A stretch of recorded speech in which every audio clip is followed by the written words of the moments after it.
we have a simple conversation instead of make a bigger problem that we can't straighten. I'm real tired of the letter, put my dick in the sling. Freaking you and me out, girl, for doing my thing. I feel she have no regard for my feelings and dreams. Even question our relations just to fuck with me. Sound like she wanna leave a nigga over this. Baby, bounce with that. I don't need that bullshit. Got me wonder what happened to my master plan. With someone I care about, now I see I can't stand. I'm trying everything to be your good man. She wanna come at me like that, I'll be damned. Yo, baby, I don't know what the fuck your friends have been telling you, but that shit's got to go. Let me.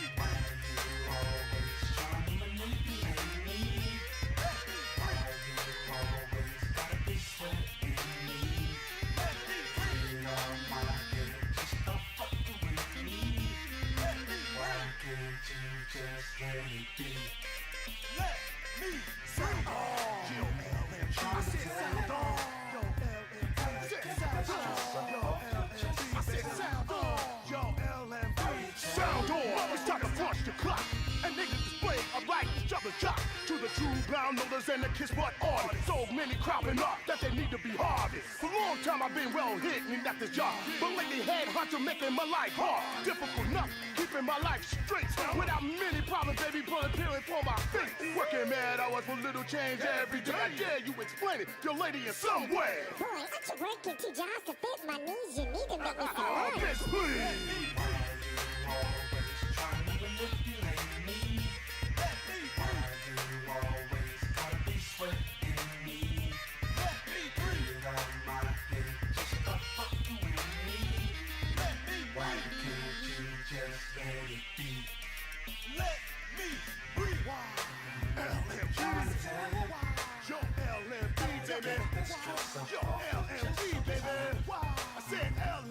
Why things so hard? My life seems so cruel. My body is bad, my mind don't know what to do. A brother believes a shot, I gotta keep myself true. My mind ain't right, but damn, I got something to prove. See many motherfuckers thinking they know me. That bullshit that think they got nothing to do with what I see. I see my life is going down constantly, and everywhere I turn, the bad shit's around me. Even in my sleep, I see them coming, gas a blazing. Shit's amazing, blood isn't what they're craving. Still struggling, get my life straight. Every day I'm mad at the work, sometimes I get it that way.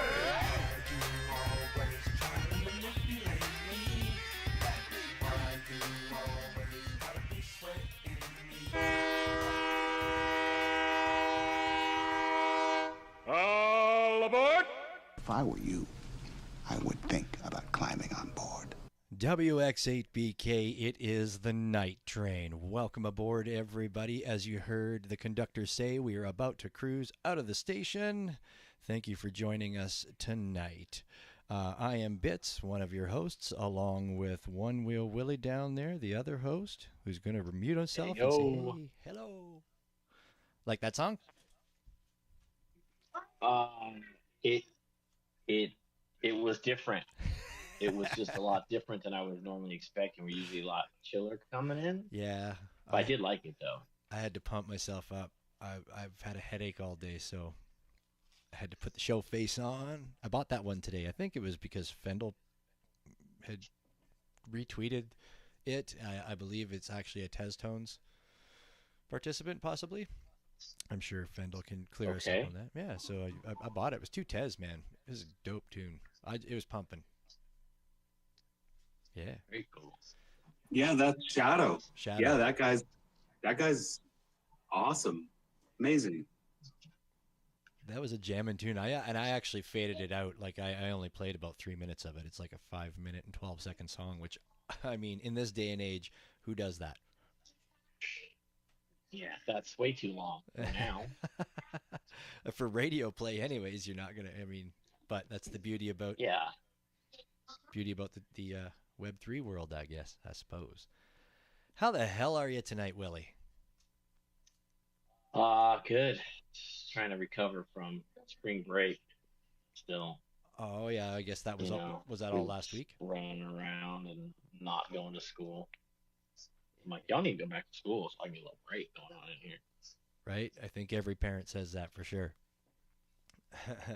Did you have a good Easter last weekend? Easter was it's pretty low key for us anymore. With a lot of my family that used to always be at Easter has either passed away or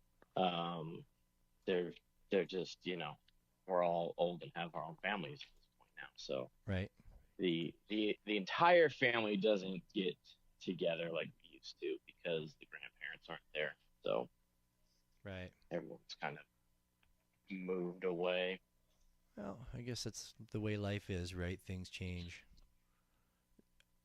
The old changes, the new. We don't always like it, but How about yourself? You guys celebrate the Easter up there in Canada? Yeah, absolutely. Jesus resurrected up there as well? Oh yeah, you bet. Yep, in all the provinces.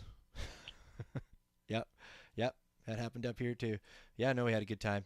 Went to my mom's and I just checked out. Like I don't even think I was on Twitter. I maybe liked one thing a day on Twitter and that was it. But I just went to mom's and enjoyed being fed and pampered and drinking. Yeah, that's pretty nice. Yeah, it was a good time. Good time. My niece and nephews there. Yeah, it was all right. It was dope. Had a good time. It's always nice to go there because, at home you can try and sit and say, okay, I'm not going to do anything this weekend.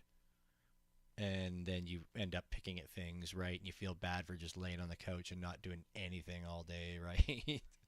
But at least when I'm at my mom's, I'm not even at my own house. So even if I wanted to do something, there's, nothing to do. And she always asks the brother-in-law. When my brother-in-law is there, anything that needs to be done, she asks him. So it's the price. Oh, that's nice. Yeah. Yeah, that's pretty dope. Yeah. So I Yeah, had a good one. That's good. nice. So this week, it's been a week. This week, NFT New York. Everybody, I saw the tweet posts cruising through today that everybody headed out to New York, going to NFT NYC. I saw Laser Lou loading up the sled to head out there, and I know the mayor's out there. He's the NFT and Chill. They're a media sponsor this year. I even think Jen's the Little Loopy is heading out. Everybody's heading out there. Saw Empress Trash rolled in there this morning.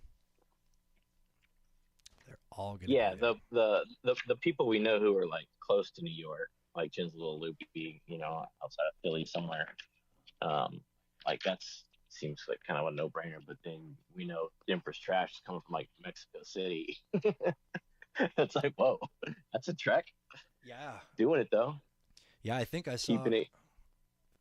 Her post was at like 4 a.m. my time. So I'm not sure what it was her time, but probably earlier even. No, I don't know. But anyways, saw that. Yeah, big traveling. Well, and Lou has to travel there. I mean, that's still a haul for Lou. Go set up some lasers. Yeah, it's a good haul. That's a good haul for Lou for sure.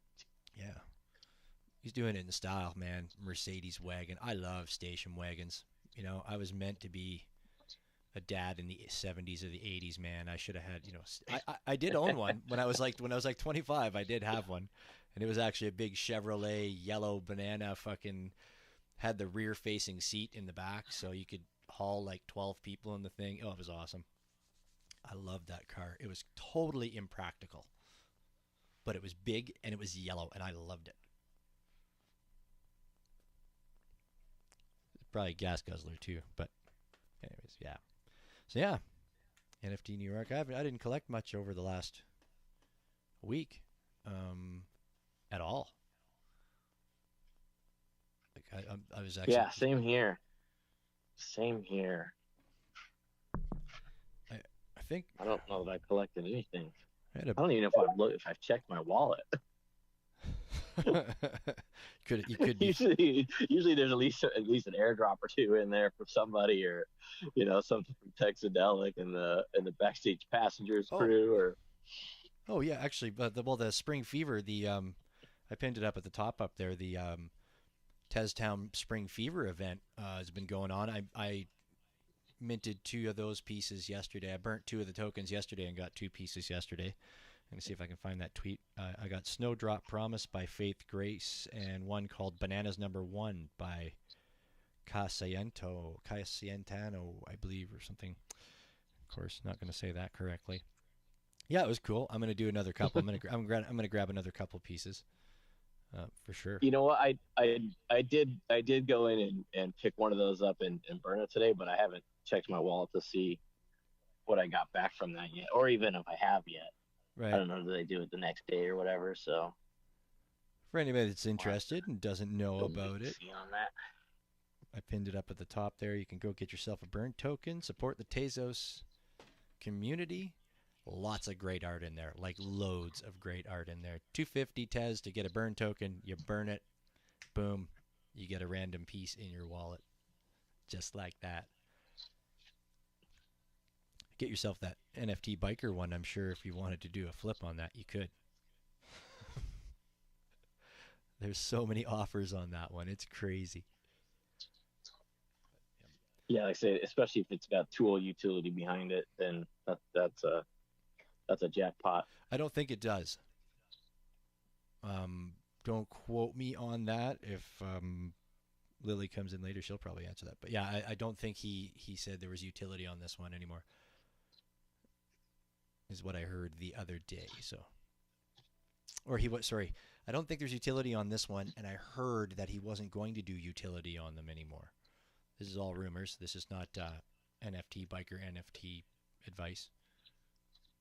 Yeah, no, I think he has mentioned that in tweets and stuff before that. Any work coming out now, any new work coming out now does not have utility. It's only up to a certain edition, whatever. Gotcha. Wherever he stopped it. Right. What did I pin up at the top? Nope, didn't pin that. Nope, didn't pin that. Okay. I also bought a piece from Jolly Roger X. It's another artist that I've kind of picked up from over the last year.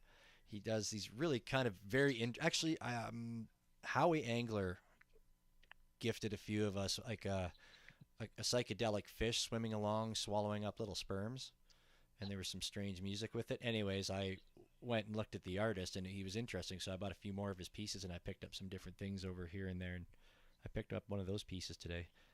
I think I have a tweet ready for that one as well. I like his stuff. He does the animations are really vivid and interesting. Some of them are very interesting. Yeah, very acid trippy. I dig it. I dig his stuff too. He kind of falls off my radar every once in a day, I guess. Yeah. I don't know. They kind of fall off my radar, and I forget about them. Yeah, they got some really cool stuff. We should have them on. Yeah, I thought I made a tweet. We should talk to them. I kind of think I've reached out before, but maybe I haven't. Yeah, you're right. We should. I seem to think there's the other side of the world kind of deal going on where the time zones weren't going to jive up.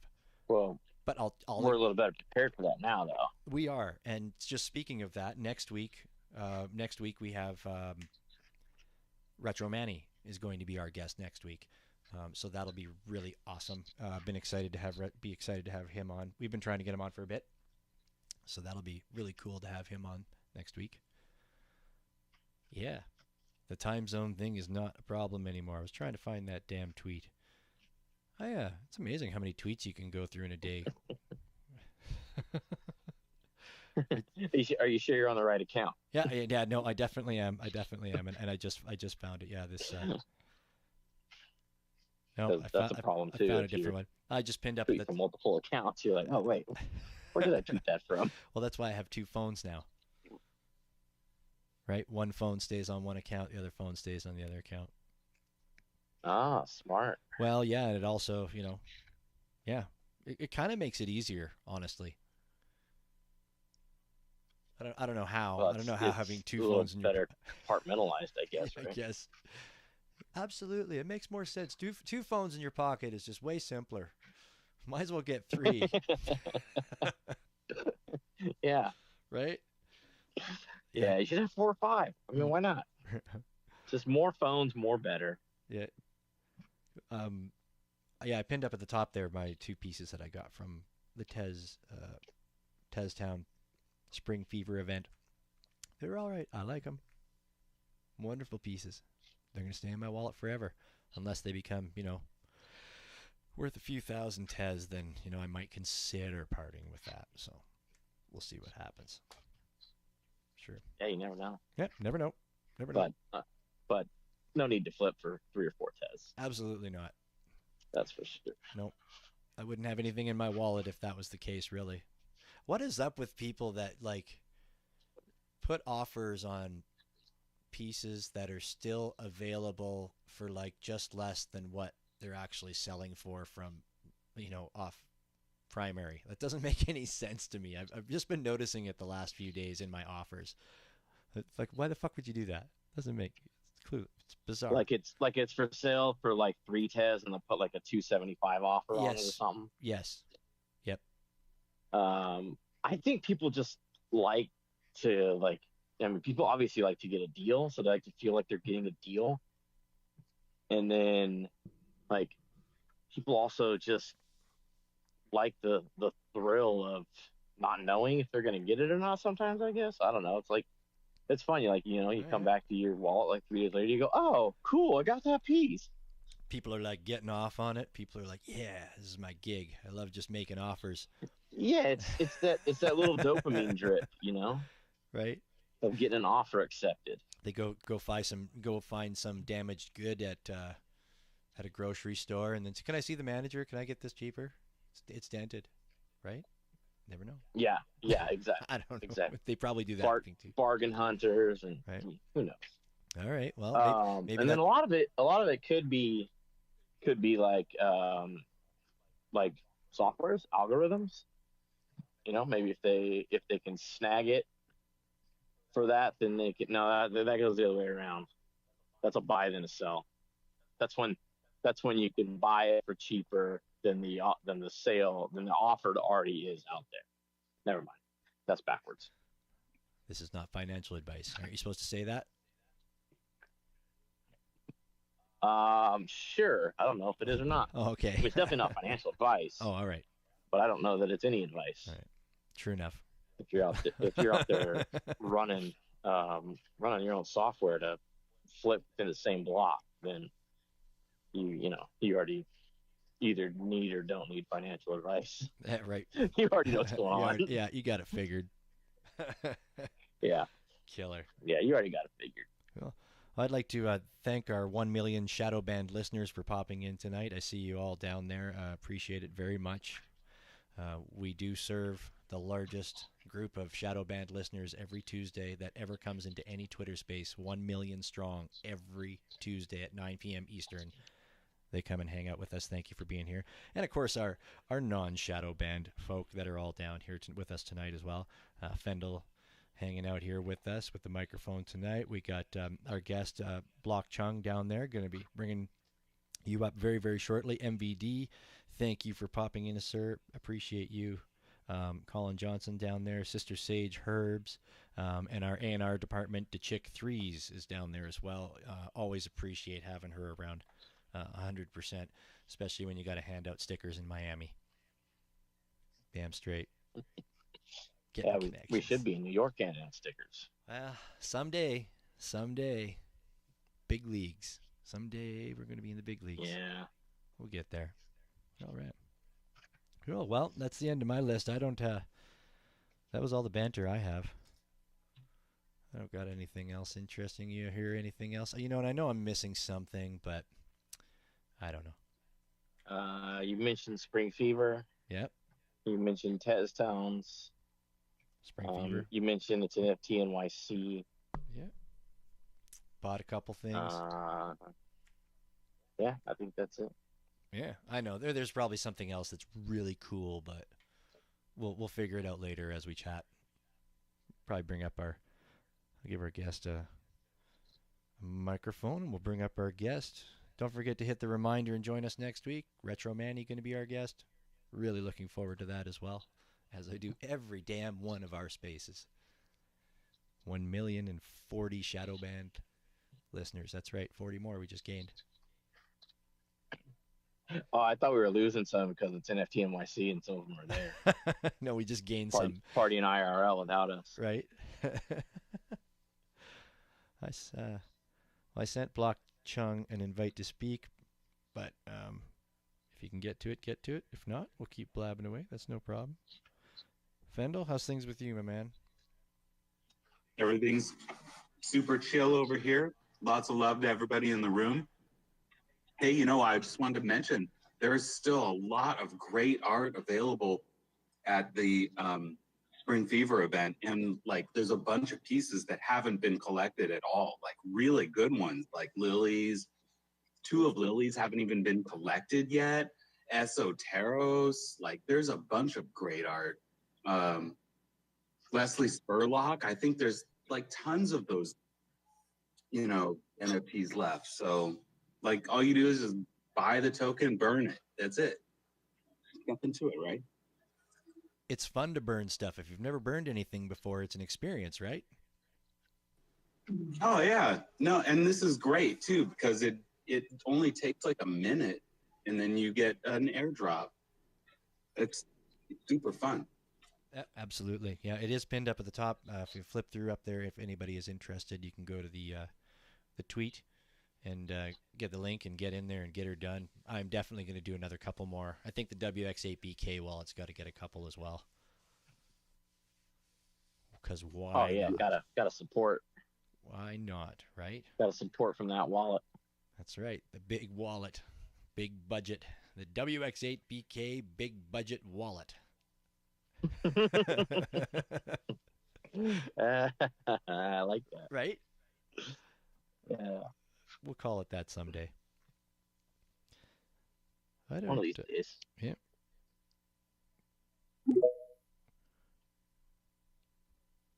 Oh. Speaker. Oh, there we go. Boom. There we go. Block Chung, are you with us? Yeah, I'm with y'all. I'm here. Are y'all there? Well, I don't know if I'm all there, but yeah. I thought it was funny to just be silent for a little bit. Right. Damn I it. was waiting to see who was going to crack first. And it had to be me. Of course, I'm the one that's going to open my mouth first. I hardly shut up. Cool. All right. Well, we'll get on with the rest of the show then. Willie, you want to do the introduction tonight? I don't know. I don't know where. I don't know how. I mean, I do. I don't know. How did we come across Blockchain? We talked in space a couple times. Must have come in listening to somebody way more important than us. Likely, and, right? And just hung out, and we've talked to him a couple times, and then started checking out his work. I liked it.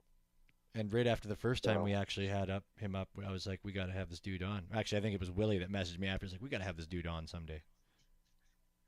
And here we are. All right. Well, I guess it's about as introducey as you can get. I don't know if I could have said anything any better. Block Chung, thank you for coming to give us your time tonight. I know we've had you here a few times, but we definitely wanted to dedicate a whole ton of time to chatting with you, for sure. This is like my Genesis interview. I speak a lot on stages, right? You know, but I don't think I've ever been like the headliner, right? So thank y'all very much. It's a privilege and honor to be here, and I appreciate y'all for actually being very consistent with trying to what's the word? To have an awesome show, right? You know, like y'all go through all of it, and I appreciate it. Thank y'all. Thank you. Thank you. I'm flattered. I got a little tear in my eye after that. Thank you. This is awesome.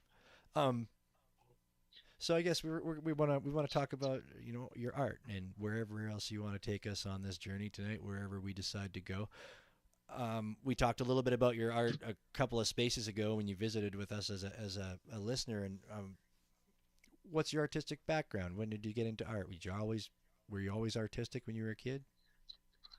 I'm going to say yes, right? My family was artistic, and I guess when I say my family, my mother was, and then like my brother and my sister were, in my opinion, better because they were able to draw. I was not able to draw. I just had like a huge imagination, you know, because I like my toys and I like these Legos being built here, and I like my cars driven over on this side of the road and stuff. So, so it started with the family, and I didn't realize how privileged I was because my mother was an aspiring artist, right?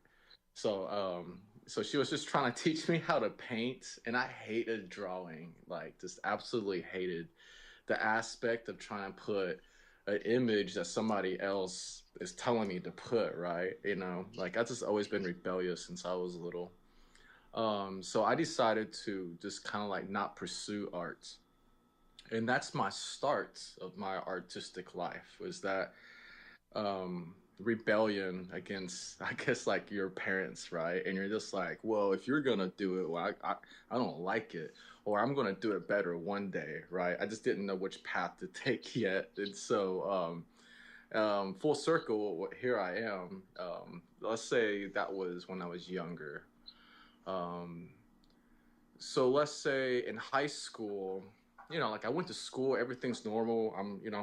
I came from Texas, and I played a lot of sports. I was a thespian, so yeah, I took some theater classes, and it was awesome. You know, I still didn't take any visual like art classes, right? You know, I didn't paint, I didn't draw, I still didn't do anything like that in high school.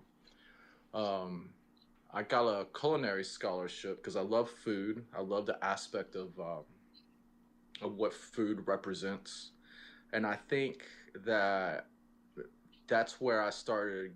I don't know, like focusing on culinary arts, and as opposed to like visual arts. And I took like a hard dive at it, right? Like the hospitality in down to like all these different aspects. Um, and I was like rebelling so hard that I wanted to become like mom, I can go become a bartender and pay for my own house and pay for my own things, right? So at a very young age, I became a bartender, and I was just living the life, right? The Playboy, the old style Playboy American life, right? Of what people would portray.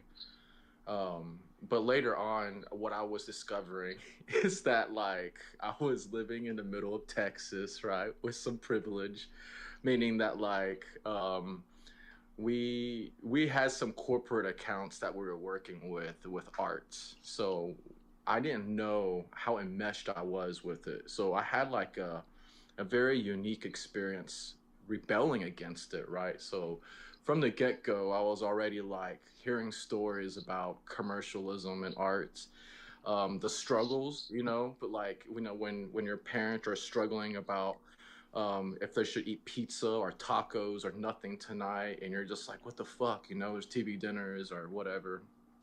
I guess like the whole aspect of living with arts. Still, I still haven't embraced it because my family was trying to, in my opinion, like in a nice way, right? You always want your family to do some of the work. So I was like just good, cheap child labor, So since I didn't like art, I was like the kid that was always holding the ladder, always like rinsing the paintbrushes, like just doing the stuff that, I don't know. I don't know what to call that, right? Like in my Like in an my assistant. yeah, see, like, but when you're doing it by yourself, we call that responsible, right? So it's kind of where we delegate responsibility. So I was, but like this is where I got my start, right? This is literally where I was like my family's assistant. I was cleaning up the work sites. I was taping up everything. I was making sure the orders were there. I was making sure, like since I didn't draw, I can at least match things up, and I was just doing that. But during this time, I didn't understand the economy. I was still kind of young. I was still trying to like aspire to go to school. And this is what I kind of learned about the housing bubble. And we were just an independent like design firm, I guess. And I was just trying to understand like how to get more work. And so my family had to divide off into different aspects, 'cause different accounts. And I was left with one of the oldest accounts, but like I didn't know how to draw, and it was like the most frustrating thing in the world, right? Because people were showing me like, You're able to do this. You're able to be artistic because you took all this discipline and you're able to do it." And I was like, "Nah, no way." Um, And during a couple of years of just working with that, working with the family, working like commercially everywhere, doing installs, right? Anywhere from like Miami down to California. It was a really fun experience to manage art, right? From the belly up, you know, and to support it. And then when people were not able to finish, I don't know, like finish out their vision, I had the passion to always try to find a solution to make art happen. So like, I guess if you were on my team, we were not going to accept no as an answer unless it was just deemed not safe, right? You know, so if we need to build a new wall or break a wall, so be it, right? You know, that was like the whole idea of the art install for me. I took that, and because of family struggles and everything, and because I like to rebel, I decided to work at a strip club. I was like, Hey. there's no, yeah, I was like, look. So we were working with um, a high national food chain. We were one of the independent firms that they contracted out to kind of work with their art and do their installs and stuff. And we're like, sure, we'll do it. But one of the things, and this is kind of cool about Web3, trying to bring in here, right?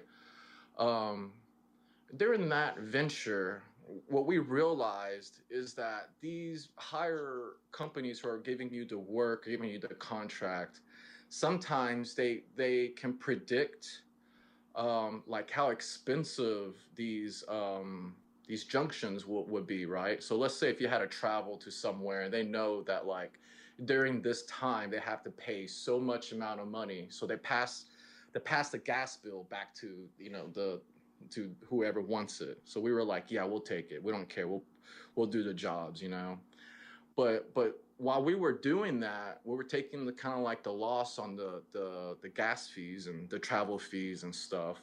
One of the things that I was trying to do was trying to keep the integrity of like the safety of what we put up. And they wanted me to install something overhead in earthquake area, right? And I was just like, look, I don't like what's happening because I feel like that schematics and blueprints and stuff, right? I couldn't follow through with the blueprints because then I would deem that's not safe. But the foreman on a job site, these other contractors, assholes, they just want me to like finish the job. And I was like, look, I don't have these liabilities like you guys do. And they were just treating me like shit. Ultimately, like trying to blackball me and stuff, right? Because I was just some young punk kid who didn't really want to be there, but just knew how to do the job. But ultimately, I had to tell them to kind of like f off, right, and not to treat our company like shit. I told them that they had to pay us extra if they want us to do anything, because that's not how we operate. And it was my first experience becoming an independent person, negotiating with like larger entities, you know. So I decided to like, I don't know, like de-stress. So on the job sites, I would go home and I would operate at nighttime because that's when the job sites were open. And I would spend one time at my hometown, and I would be like, I don't know, like hungry, but I'll be hungry like 3 o'clock in the morning, you know. But luckily, there was like like a strip club that would be open, and I would like frequent that strip club to eat the buffet because it's literally free. It's like $2, right? And it's better than just like anything else that's open after midnight. The bartender knew that I was just there chilling, so she was like, "Do you want a job?" And I was like, "Sure." And then I decided to work, right? So I was like, cool. And that was a unique experience because, it is what it is. But after Well, that, let's stop beating around the male bush here. Were you stripping, or what were you doing in the strip club? Like, what were you no, working as? I wasn't. No, this was an all lady. I don't know how to say this now, right? This is back in the day. So it's all nude, an all nude female review, all nude lady Okay. review. Yeah, yeah. So it was very different because in Texas, right? Like this is just any kind of weird dancy laws because every states have different stuff, right? So one thing that I learned about our particular area was that I think after midnight or two, all the topless places have to close, but all the nude places can stay open till 6 o'clock in the morning. Now, is that because topless can serve alcohol and That is full nude can't? that is absolutely correct. It was Right. because of That's a lot alcohol of states. licensing. Yeah, and Yeah. so basically we were like we were just partying after 2 o'clock, right? And they hired me to be like the floor guy, and I would have to like make sure the customers are okay, but make sure like everything else is okay. Like it's just such a strange scheme of things, you know what I'm saying? Like Kind of like a trying to, bouncer and a busboy. yeah, at the same time, yeah. Yeah. Okay. Okay, so after a while, I decided to I left and I became a stagehand.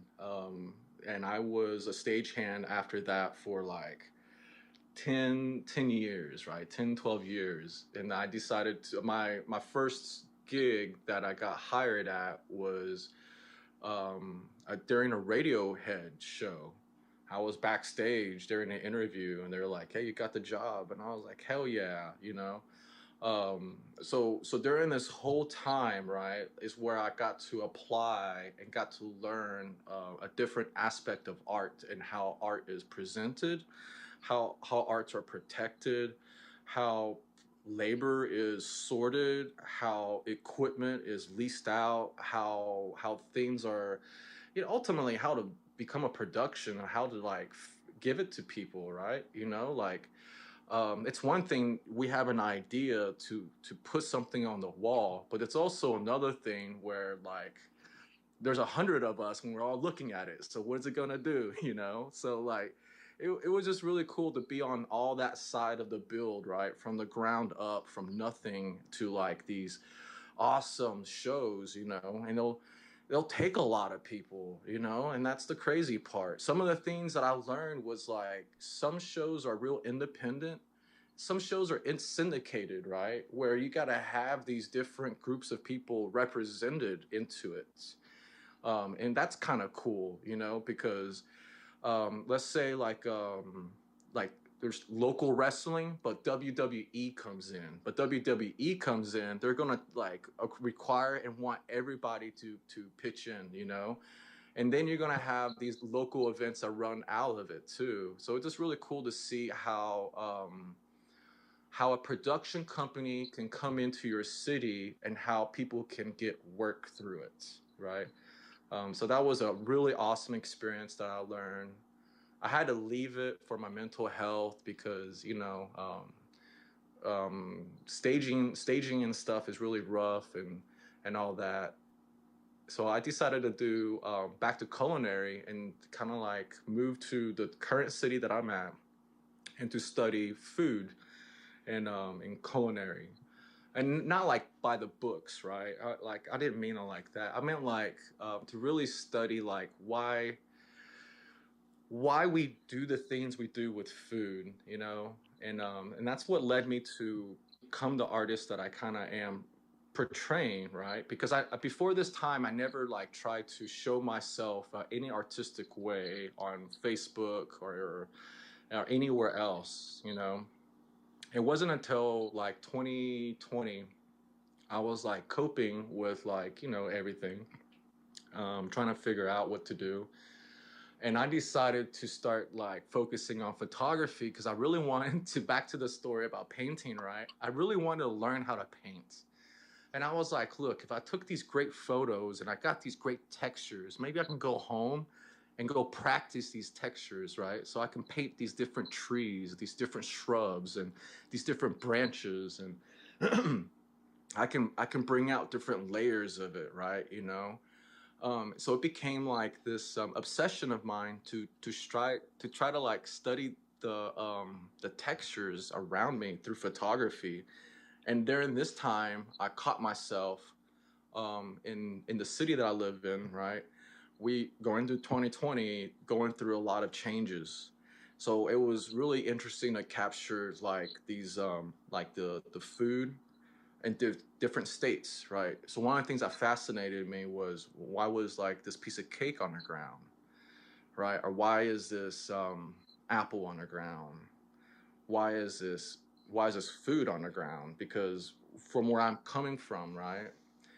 We worked really hard for it. So when we see these different things are valuable, that was somewhat what I like is the state of decay, right? Like it's about to go away, but it caught me off guard because there was some fascination with it. I still like it, although I wouldn't eat it. I still wanted something from it, and I didn't know what it was. And so I took this journey of like collecting these different emotional parts of when I find like waste or garbage on the ground.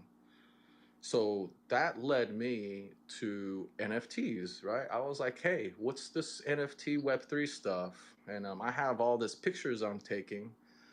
Does this relate to anything? Could this be like trash art? And that's how I got into like glitch art, trash art, was through my photography, trying to find a place with it. And then just trying to find like how Web3 can fulfill my life and complete my story, right? And then how I share my story with the rest of the Web3 community, so we can like I don't know like collaborate more. Because I think throughout my whole experience of working with like like with my family, working at like a strip club even, right, or even working with all the staging companies and stuff, what I'll learn is like it's gonna take collaboration in order for us to get all of our arts out. And sometimes we wouldn't even know what that's going to be like, right? Like I didn't know what's going to be like, and I was putting things together. And I think that's the scariest thing, right? It's like I worked in one department, like the audio department, right? And I hook up one speaker, but I don't see the rest of the show. I don't know anything else, right? I'm just dedicated to that one discipline at that one moment to make sure it works. And then the fulfillment that I get when I go back and I watch a show being completed, right, is the fact that like, look, all these fans are happy. And then I look at the people who was working and they're proud about the work that they did. The artist who is trying to do the show, they get to contemplate how to make that show better, right? And then the show just keeps going on. And that made me actually proud about what I did. And I want to like recreate that in this current state, right? I know we're in this like crypto's kind of shitty up and down, but I think the tools to produce art and to connect is getting better and better and better. And like with AI, even I'm having so much fun with it, and I think that could start changing how we're going to portray shows in the future. And that's my story, y'all. Thank you. Wow. That's not it. Lot to digest. That's not it, because we're going to dive back. There's going to be more. Wow. I was showing. I was like, when you were saying about not wanting to eat the food that was on the ground. I don't know, that piece of cake that you got, that one piece you got up. I don't know. I'd kind of eat that maybe. That's really cool. I worked in a strip club. Just circling back to the strip club topic. I worked in a strip club for I don't know, 9 years, on and off. Well, I worked at like 4 of them, and I've just found it interesting. You guys were saying that like there's in a lot of the states that strip clubs don't serve alcohol. Full nude can't serve alcohol, but topless only can. Huh. You can it's not financial advice, but you can definitely bring in your own bottle of liquor, right? So people would bring in their own bottles. We would just set up a cooler, and it was just like a different atmosphere, right? It's something that's like, it's almost like decentralized speakeasy clubs with entertainers, you know, and it was just really interesting how there was one aspect, and this is like how we got to see how crypto is too with our arts, or not just crypto, blockchain and AI, right? How we present art itself, any canvas, any jurisdiction. The minute that the clock turns, the minute that one art is associated with one labor association, right? It changes completely, you know. And I think that's the cool part, is that we can try like to learn more about that, so we can give each other more of spacing, you know. Like maybe some of us don't like some of the art, but we can definitely still, like, I don't know, work with each other with it, right? So we can share these stages, and I think that could be like a really remarkable thing. But if everybody's trying to, you know, it's kind of like it's kind of like what happened, right? When somebody's not showing up at the stage at the right time, or when people are fighting over the stage, you know, saying like somebody needs to do something or they didn't do anything, it just makes the whole show sour, right? And we don't want that. So we're just trying to promote like healthy competition, you know. And I think that's why like Texas strip clubs are like the way they are, is because they try to promote those in like in a different sense, right? Like empowerment almost. That's that's an interesting view to it. Yeah, I hear you. I hear you. When you're doing your photography, like for instance, like the this I don't know what it's called. Maybe it's just called cake. That the photo of the cake and the have cake and the apple and the pizza. How are you taking these photographs? Um, How did you rather? I with guess. Oh no, so I used my iPhone. Now I don't think I could use any other camera, because at this time I was going through some transition, and I wanted to show myself, and this is why I was like, maybe I shouldn't use this for photography, right? I was like, maybe I can just study this for paintings or stuff like that, and but I didn't have a place to store them. So I was like, well, I could just put this on like Instagram, right? And I don't have to put this on my phone, and I can just go back to it. So I was almost like using my accessibility with my iPhone, which is the iOS program. I was able to store like this, like journaling almost, right? Like this experience that I was having in 2020, you know, during lockdown, during like these strange, like weird times and stuff, right? I was really afraid to be like disconnected from everything, because at this time I was going through homelessness. At only 6 months of it during 2020, I was able to get housing after that. But during that time of like trying to cope with it, I used whatever gadgets I had. So I had the iPhone, and like I guess this is something about me, right? And I don't know about anybody else, but I found out that I had some biases that came really deep down. Like I didn't trust the internet. I didn't trust like, oh, who's gonna get my data, or I didn't trust myself even, right? Like I was in a city that was very volatile, you know. So the reason I was taking these photos in the street was because I didn't want to be perceived taking street photography as somebody who's nosy, right? I didn't want to be like, hey, I'm just taking picture of this shit because it's rad, you know. Like I really wanted to take the culture of the cracks in the streets when it was empty during 2020, right? Like that was one of the moments I wanted to capture. So I had the iPhone and I wanted to test it out, and it was fun.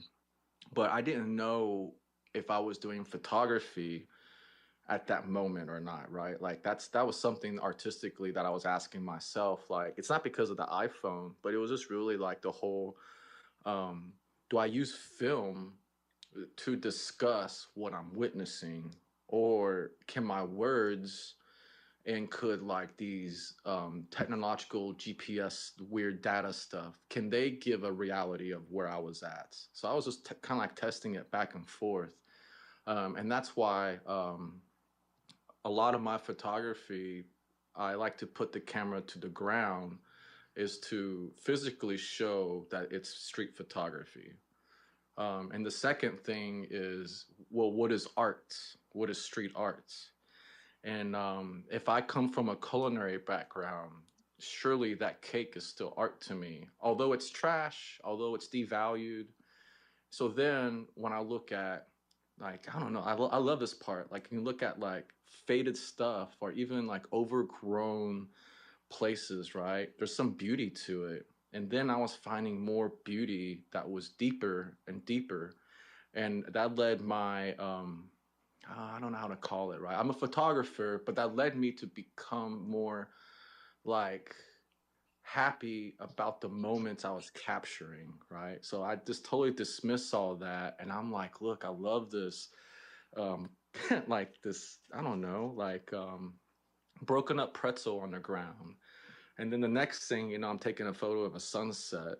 But to me, it like to explain like what I was trying to capture is I can capture great photos of landscaping. I live in a very awesome place where I can just click and point and it's beautiful.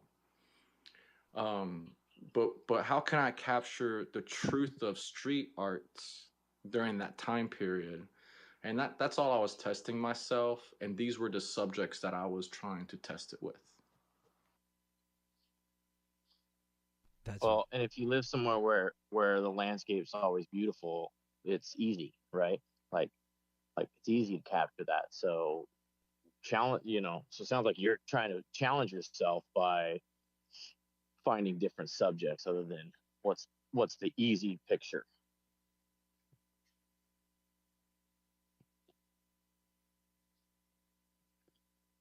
Yeah, cause like if I sold you that piece of cake on the ground, right? Like hopefully somebody would be like, "Look, if I gave you a better equipment, could you, capture the same intensity with, or can you be that director again with that same equipment, you know?" And that's all I was testing, is just getting that body of work in, with everything. it's crazy because it's the literal trash art and literal street art. Could be the marijuana speaking with me here, but it's just kind of burning my mind right now. Just I love it. And it worked well. And I mean, the iPhone was a great tool, right? I'm sure you would agree with that. Yes. That, and so like that's one of the things that I was trying to say, is that like I just as a artist, from holding ladders, right, from sweeping up the job site, I think that like every equipment could be used for art, and it's up to the person to want to channel what they want to master through that device, right? And then if you're able to master it, you can have the role as a painter, if you're still trying to aspire as a painter because you have paint, like it's kind of weird, like will you still be a painter without paint, right? And so like these are the strangest things that I was really trying to keep asking myself, because I was trying to distance myself from my upbringing of art. I wasn't trying to value it more. I was just really seeing like, hey, can I just take pictures of things to still learn from it, right? Can I still learn from my practices and my process? And I was like, if I can learn from something like trash and garbage, then I can't wait to have something that's like, I don't know, that I like. Now I just get fucking excited like whenever I get to study arts, because that passion is back. I never had that whenever I had it all, right? Like whenever I was looking at celebrities, or whenever I wouldn't say I got paid for it, right? I never got like strictly paid for it, but I helped other people getting paid for it. It did put food on the table. I did get some stability, but I didn't reach that generational wealth where I was able to sit back and actually and watch my body of work unfold, right? And I think that's what I'm happy about this present state with Web3. What we're all trying to do is we all have a story now to unfold, right? And I think that with the new technology like AI to help people like relinquish their stories in a different fashion so that way they're able to take the burden from telling it and now they're able to just express it in different ways. And that's currently what I'm pushing for. So this art process has led me to spam arts, which is the current like medium that I'm trying to like understand, and which basically it's kind of like when you have your content, well, what do you do with it now, right? And how can you be the most of yourself, and then how can your content can be the most of it, and then having that discussion through all these communities and stuff. Interesting way of looking at things. What? Um, Sorry, go ahead, Whaley. no, you go ahead. I was just gonna say, what blockchains have you minted on? I minted solely on, okay, when I say solely, I with all of my power have done it with Ethereum and Tezos, and I have collaborated with people on Tezos, on Ethereum, and on Bitcoin. You're all over the place. That's cool. You're. I have to ask this right now just because I saw it on my paper here. I wanted to ask about your PFP. Is it something that I should know, or is it something you created, or what is it? I like it. Okay. So when I first started, right, it's kind of like I don't know, like I don't even know how to talk about like NFTs because like I think when we first start our Web3 experience, I think the first thing that like happens that we all get challenged is should we have a PFP or not, right? And so for like I was oh man, I wish I could go back in time, right? But I was on a platform where I was introduced with some bored apes. I was like, holy shit, you know, what are these? They were like $400 at the time, right? So like, you know, had a chance to just blindly walk in and mint, right? And then just like I don't know, be embellished with all the coolness of the culture and stuff. But I passed. And then when I realized that, I was like, oh shit, I passed up on some PFPs from Clubhouse, right? I was like, oh man, I wanted to support some people that I originated like I won't say onboarded with, but like learned the Web3 experience with. And so my PFP is through the Rotten, what is it? Like the Rotten something trash club or something. It's from Dario, and Dario does stuff like with I don't know, he's like a pretty cool artist, right? And so it's kind of like what y'all were doing. You know, I like to support my community and stuff, and I kind of knew Dario from that time, and I was just joking around, and they were like, "Sure, you can have a PFP," and I was like, "Yay!" You know, I liked it. Like it just yeah. So I sported it, you know. And I want another one, so I gave it to like one of my collaborative buddies, you know, and I was like, hey, I won this. Now you can have this in your vault too, you know. And but ever since I've been like, I'm having it right, like, it's been kind of cool. People think that I'm from what do you call that, like the Goblin Town, right? And I'm not like of the Goblin Town. It's like I forgot what to call it. I'm gonna look it up real quick because I need to learn how to do this the right way. The Rotten Anti-Social Club. The Rotten Anti-Social Club. Yeah. Rask. Yeah, they're kind of cool. They have like a recycle trash program where like, you know, they're trying to say if you recycle some trash and stuff, you get some like cool some cool airdrops and stuff like that. Some of the things I like to say is they believe Like in zero, like trash as in real world trash, or trash real as in world like trash. shitty PFPs. No, like if you took, Oh, yeah. that sucks. I got a lot of trash PFPs I Right. can recycle. Oh man, we should have a recycling party one day.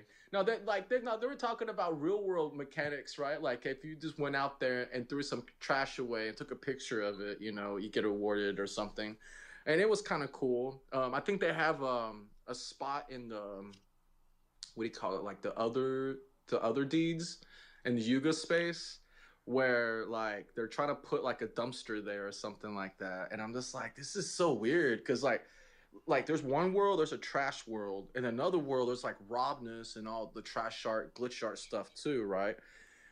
So like there's all these different like cool cultures of trash art, and it's just kind of cool seeing it from all these aspects and stuff, and kind of happy that I don't have to be like a trash can in order to be trash art, right?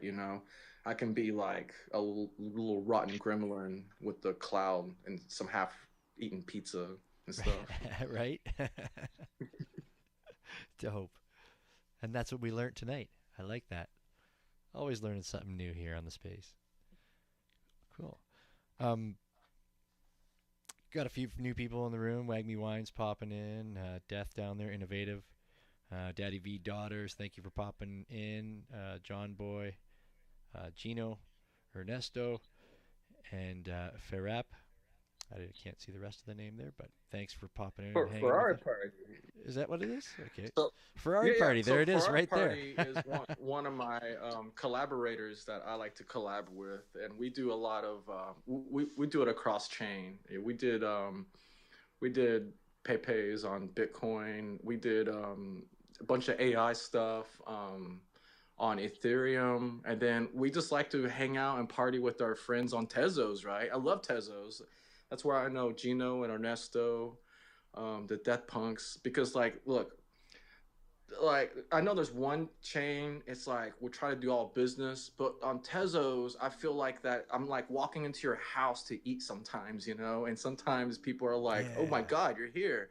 And I'm like, yeah, what do you have? And they're just like, cool, you can have this little NFT, maybe that little NFT. And I'm like, cool, it's potluck, so you can have this one too. And I don't know. And then we're just all eating crazy Tezos NFTs. And it gets so addicting because it's so shareable, right? It's so friendly and it's just so endearing too, because you get to have these I don't know, these smaller intimate moments that get to feel a little bit more candid, right, with the creators. Yeah, that's what we love about the Tezos community as well. Like, it's big time, man. The love is huge, and the comfort, right? Just like, like Willie and I in this space. We want, when we invite you to be our guest, we want you to come in and feel as welcome as you want. Put your feet up if you want. Like, it's all chill. If you want to do shots all night and smoke dope till the morning, feel free to do so, right? It's cool. It's cool with us. It's a big warm family. Just share the shots and the dope. I mean, we just like to share. That's all. Well, yeah, absolutely. It's all about being in the family. 100%. I was going to ask you about that. Reminded me just with the Ferrari party down there was the valet group. The valet group. You're part of the valet group. What is that? What is that?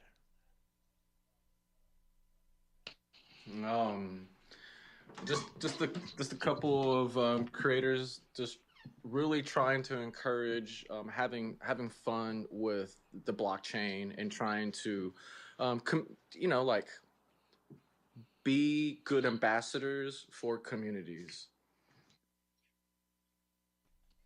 for fun, for lots of fun, like I don't know, so dense, right? Amounts of fun. But for our party has been an awesome supporter of my arts, and I can't have like I don't know, it's like having a musician friend, and all of a sudden you found that like this drummer and this bass is like on rhythm with you, and you're just like, you can create whenever you want to, right? So I'm just really like happy that I got to meet a fellow creator, and we're just trying to encourage people to have fun during some of the downtimes, and it's okay to be the be the most of yourself, right? To be the fullest of yourself, and that's what I like about Ferrari Party is because he encourages that within me. You know, like hey, life can have you down, right? But you can't always be down. So let's just like go out there and be the most of it. You know. So and ballet came to be because of that, and that's it. Cool. I'm checking out Ferrari Party stuff right now. Beatmaker as well. All right. Well, I'm gonna have to check that out after the space so that I don't cut us off. Or maybe, or maybe I'll just flip around on my other phone here while I'm hanging out. Cool. It's that's what it's all about too. Meeting new friends in these spaces. You know, now I'll go tomorrow after the space. I'll be up until 2 in the morning checking out Ferrari Party. There you go. Right? No, can't do that. Got to go to work early, 6 a.m. So, Block Chung, you said you're currently now you're back into the culinary thing, not just taking photos of it. Did I hear that right? Yeah, I'm in spam art, and so I'm trying to reinterpret That's what it all is. of that into that media. Well, I don't even know what to call it, right? It's like a narrative medium almost, right? That we're all exploring in Web3. And so for me to try to incorporate like what is waste, right? And what is spam is really kind of interesting because sometimes a lot of us would think that like spam is waste, right? But some of us don't really think so. And I think that learning the history of spam and spam art has rejuvenated like my passion to construct with like things from the culinary aspect, which is like for me, oh man, like okay, so I'm trying to understand food grief, which is a big heavy subject, and sometimes learning like sharing the food griefs, right, and also celebrating food has helped me trying to What understand that process of it. what is food grief? Can you expand on that a little bit, please? Okay, so imagine like you're not able to eat your childhood snack for a while, and somehow that caused like like trauma or like stress in your life, right? Like the need to want to eat something that is from your childhood is one thing, and then watching it where you're not able to create it, right? So it's really kind of hard to explain, but So um, you mean like wanting to strangle my wife because she won't buy cheese nips, only to find out that Nabisco actually discontinued them yeah, years I ago? mean, yeah, Something okay, like that.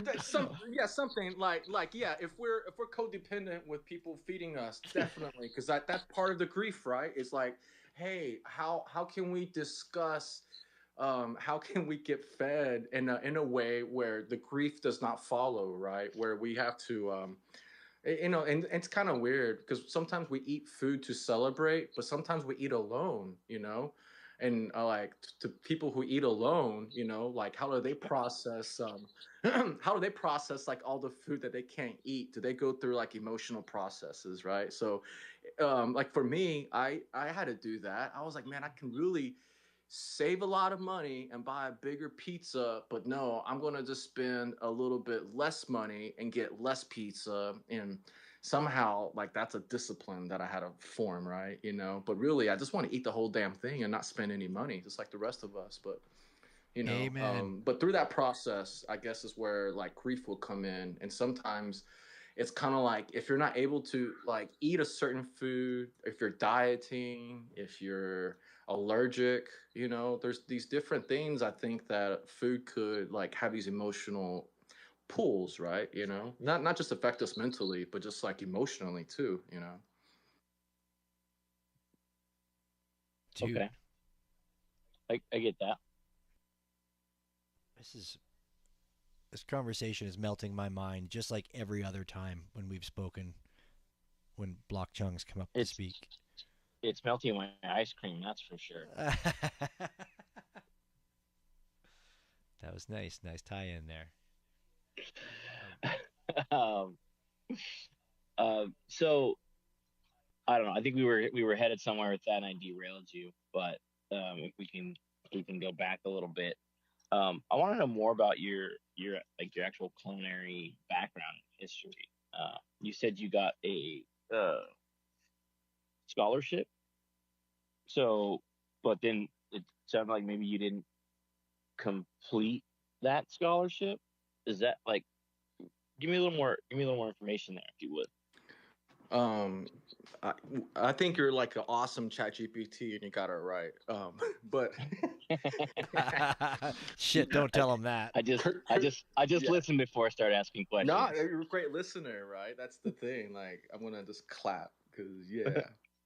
So that's right. I did get a scholarship, and I was not able to follow up with it, right? Because culinary was really interesting. Because I was already kind of like born into it, right? Just know how to cook. How I got it was I had to. Oh man, this sounds so weird, y'all. So I was like my first inaugurated culinary class in my high school, in my district. And so for one of the cool things that we had to do was to design like a school luncheon function things. We had to feed like 300 people. So I had to we had to design a menu out, and so my menu won right in my Well, school. did you say this was in high school? Yeah, high school. Uh-huh. Okay. And so like I had like a cool like I don't know like a backup. I don't know how to say this right when you're going to like school stuff and somebody's recognizing that you have some goods, like hey, this might be a good thing for you.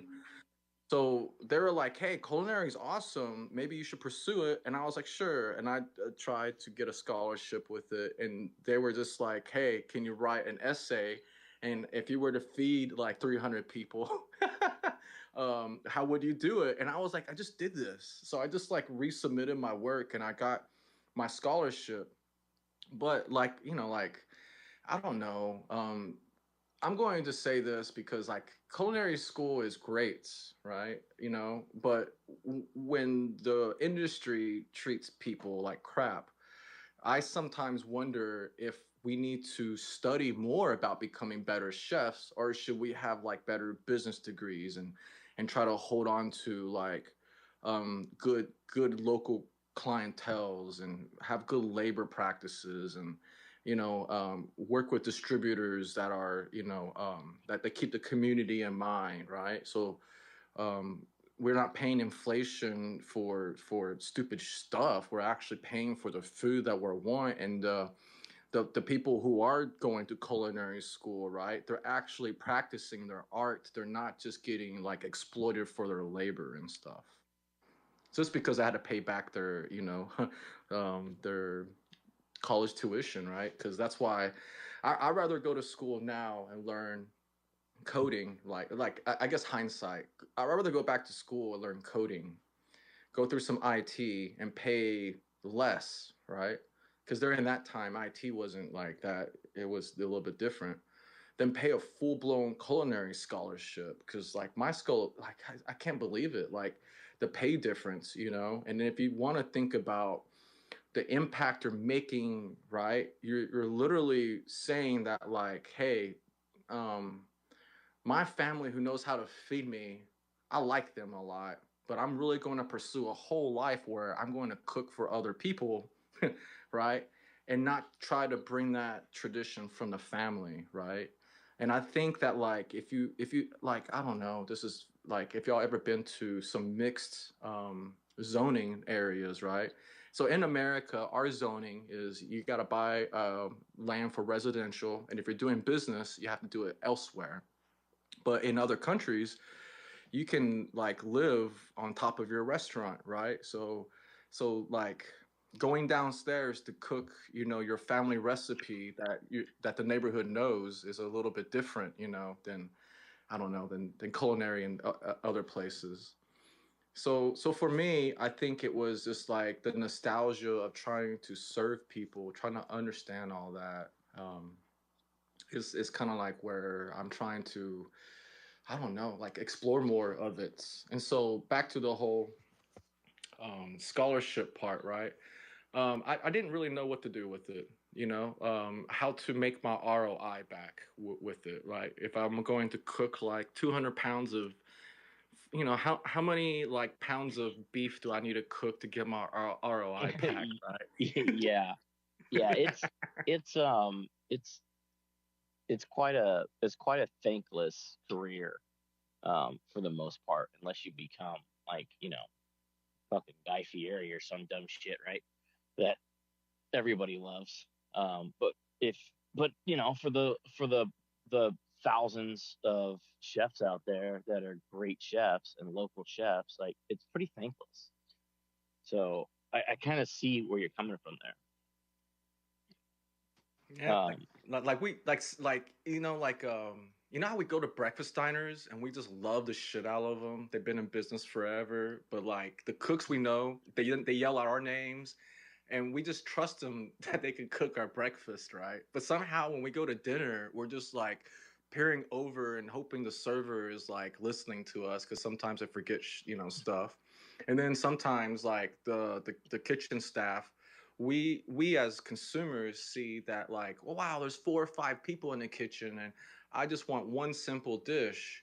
And when it doesn't come out right, it kind of makes people kind of go, man, what am I doing wrong in my own kitchen, And Yeah, yeah, that's why like food grief is really interesting. And I think like with my food pictures, it opens that dialogue to talk more about it one day, as opposed to making people feel guilty about the consumption of food.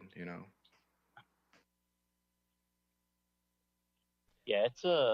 It, it's a strange one, food and our relationship with it, because it's necessary, right? In the city that I live in, like just kind of rolling back to what you were talking about how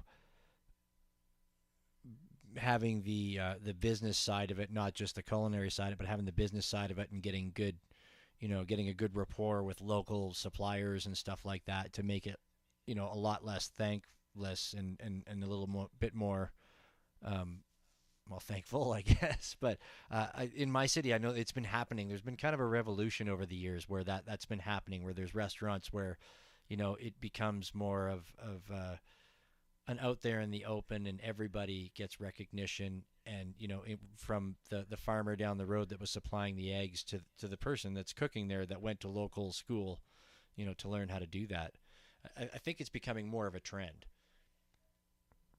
especially to recognize the people in the back end. We actually have a restaurant here that all of their wages are posted up publicly, for all of this, basically for all the staff members to see, so that they understand where the wages are being paid. So they're kind of trying to eliminate the gender gap is pretty much what they've been trying to solve with that, going, this person makes that much because they do this job and this is what it is. So if you want to make that much, you got to be that person. But anyways, I was kind of getting a little off topic there, but yeah, I think Now, when you say you got to be that person, does that mean you got to be male?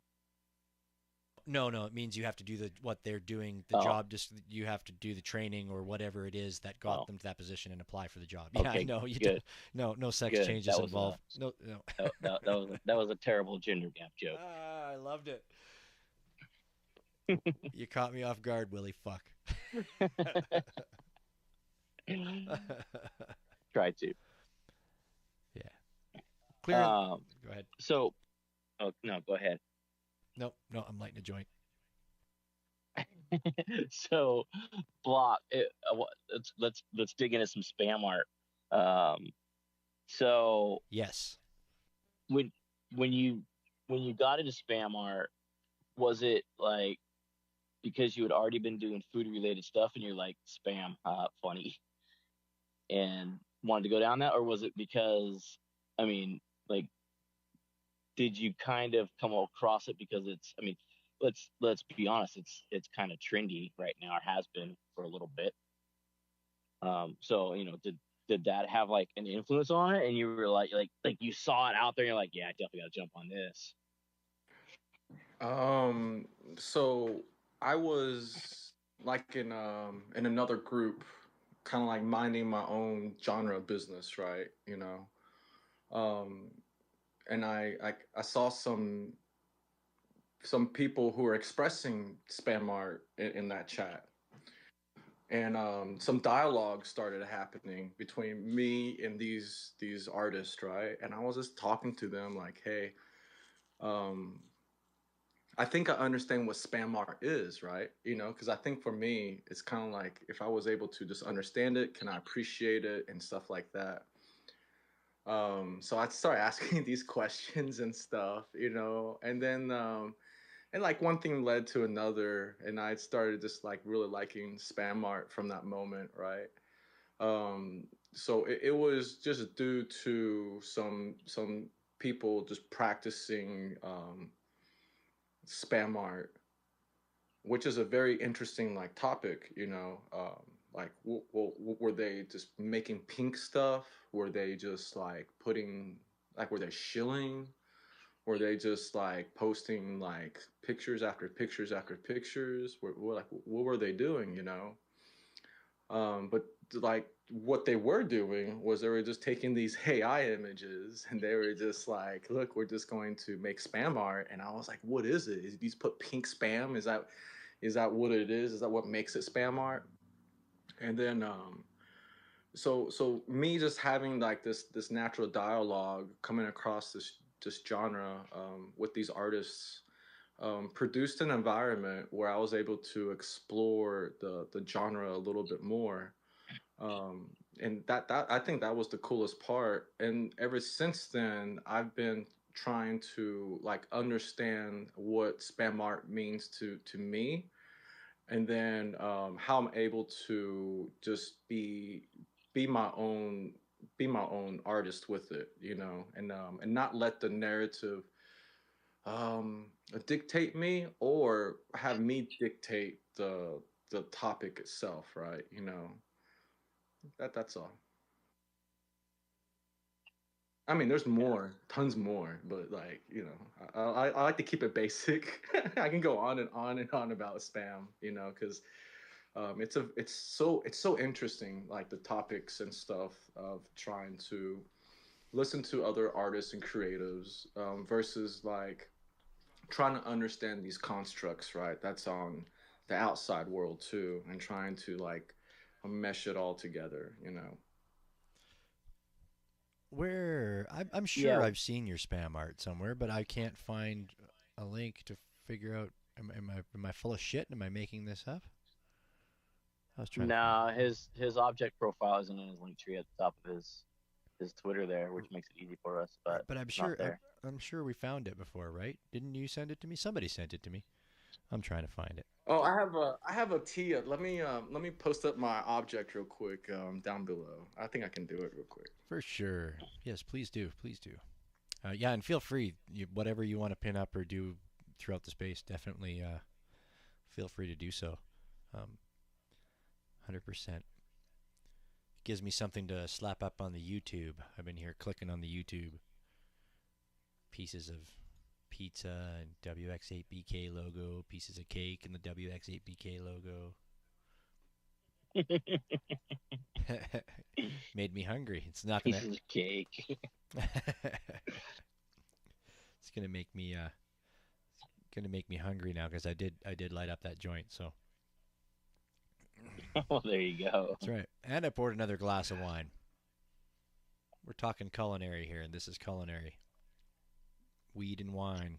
Yeah, that's something I was gonna say is while we wait for him to put his Mhm. object up there is our winemaker graduated Culinary Institute of America, San Francisco, and my sister graduated Culinary Institute of America, San Antonio, and neither one of them have a job where they actually cook. No. So it just goes back to that point of how do you make your return on investment? Well, you take all that knowledge and you go somewhere else with it, basically, Right. outside of a restaurant. Right. No McDonald's for them. Yeah. I was just gonna say at this point, I don't know if we got anybody in the room wants to jump up and ask a question or two. Um, we could definitely jump into that. Fendel, you can definitely pop up and ask a question whenever the hell you want, my Hey, man. And then what's going on, Block? Super nice to talk to you again, and great to learn your story and everything. Super awesome. I was actually like curious, like what you like to cook these days. Oh, okay. There's going to be phases of what I cook based off of, let's just say, errors of time, right? So what I mean by errors of time is like sometimes I would not have like accessibility to a bunch of, like my choice of food versus having choices of food versus like having unlimited supply of places to kind of like do your thing. So my favorite thing I think I've been eating my whole life is just kind of like ramen. I love ramen. Um, like culturally and everything, like it's just one of the craziest dishes I've ever come across because there's really nothing else like it. But every country has their own form of like boiled dough with some type of like soup, so when I start thinking about food, it gets really funky like that, right? Like when I think about like pastas and stuff, sometimes I think about like baking bread or doing a tortilla. Because when I think about like the dough process, right? If you flatten the dough, then it's just like like a pancake or a tortilla. But what makes it a pancake? Like what makes it a cake versus a tortilla, right? Okay, so when I'm creating things, like cooking a hot dog, right? Like sometimes what I'll do, I love cooking macaroni and cheese. It's it's like the American ramen. And if you think about what people do with ramen, and then you try to recreate that in like in like I don't know unique dishes with macaroni products and cheese, it gets weird, right? So the current things that I'm cooking with. Like, are you soup based in macaroni? Oh man, yes and no, right? I'm gonna say yes and no. I did try the soup-based thing. It's not that cool. It's kind of funky unless you're able to make your macaroni into that cool like ramen dough stuff, right? But what I am doing right now, and it's because of funding, and I'm trying to make my money stretch, right? So I buy my macaroni product, and it's like $1 or $2. It comes with some cheese, cheese powder. It's organic, yay! It doesn't have to be, right? But it's organic, and I feel good about eating it. I can't eat. I can't eat some stuff. Do some dietary stuff. I can eat gluten, right? But I can't eat like potatoes, tomatoes, or like peppers. Oh, So I can't eat a tomato either. Well, mainly just because I hate them. yes, yes, that too. But like, it makes my life miserable because I love all these spices and trying to learn like fucking hot dogs has paprika in it, and paprika comes from like it's a dried red pepper.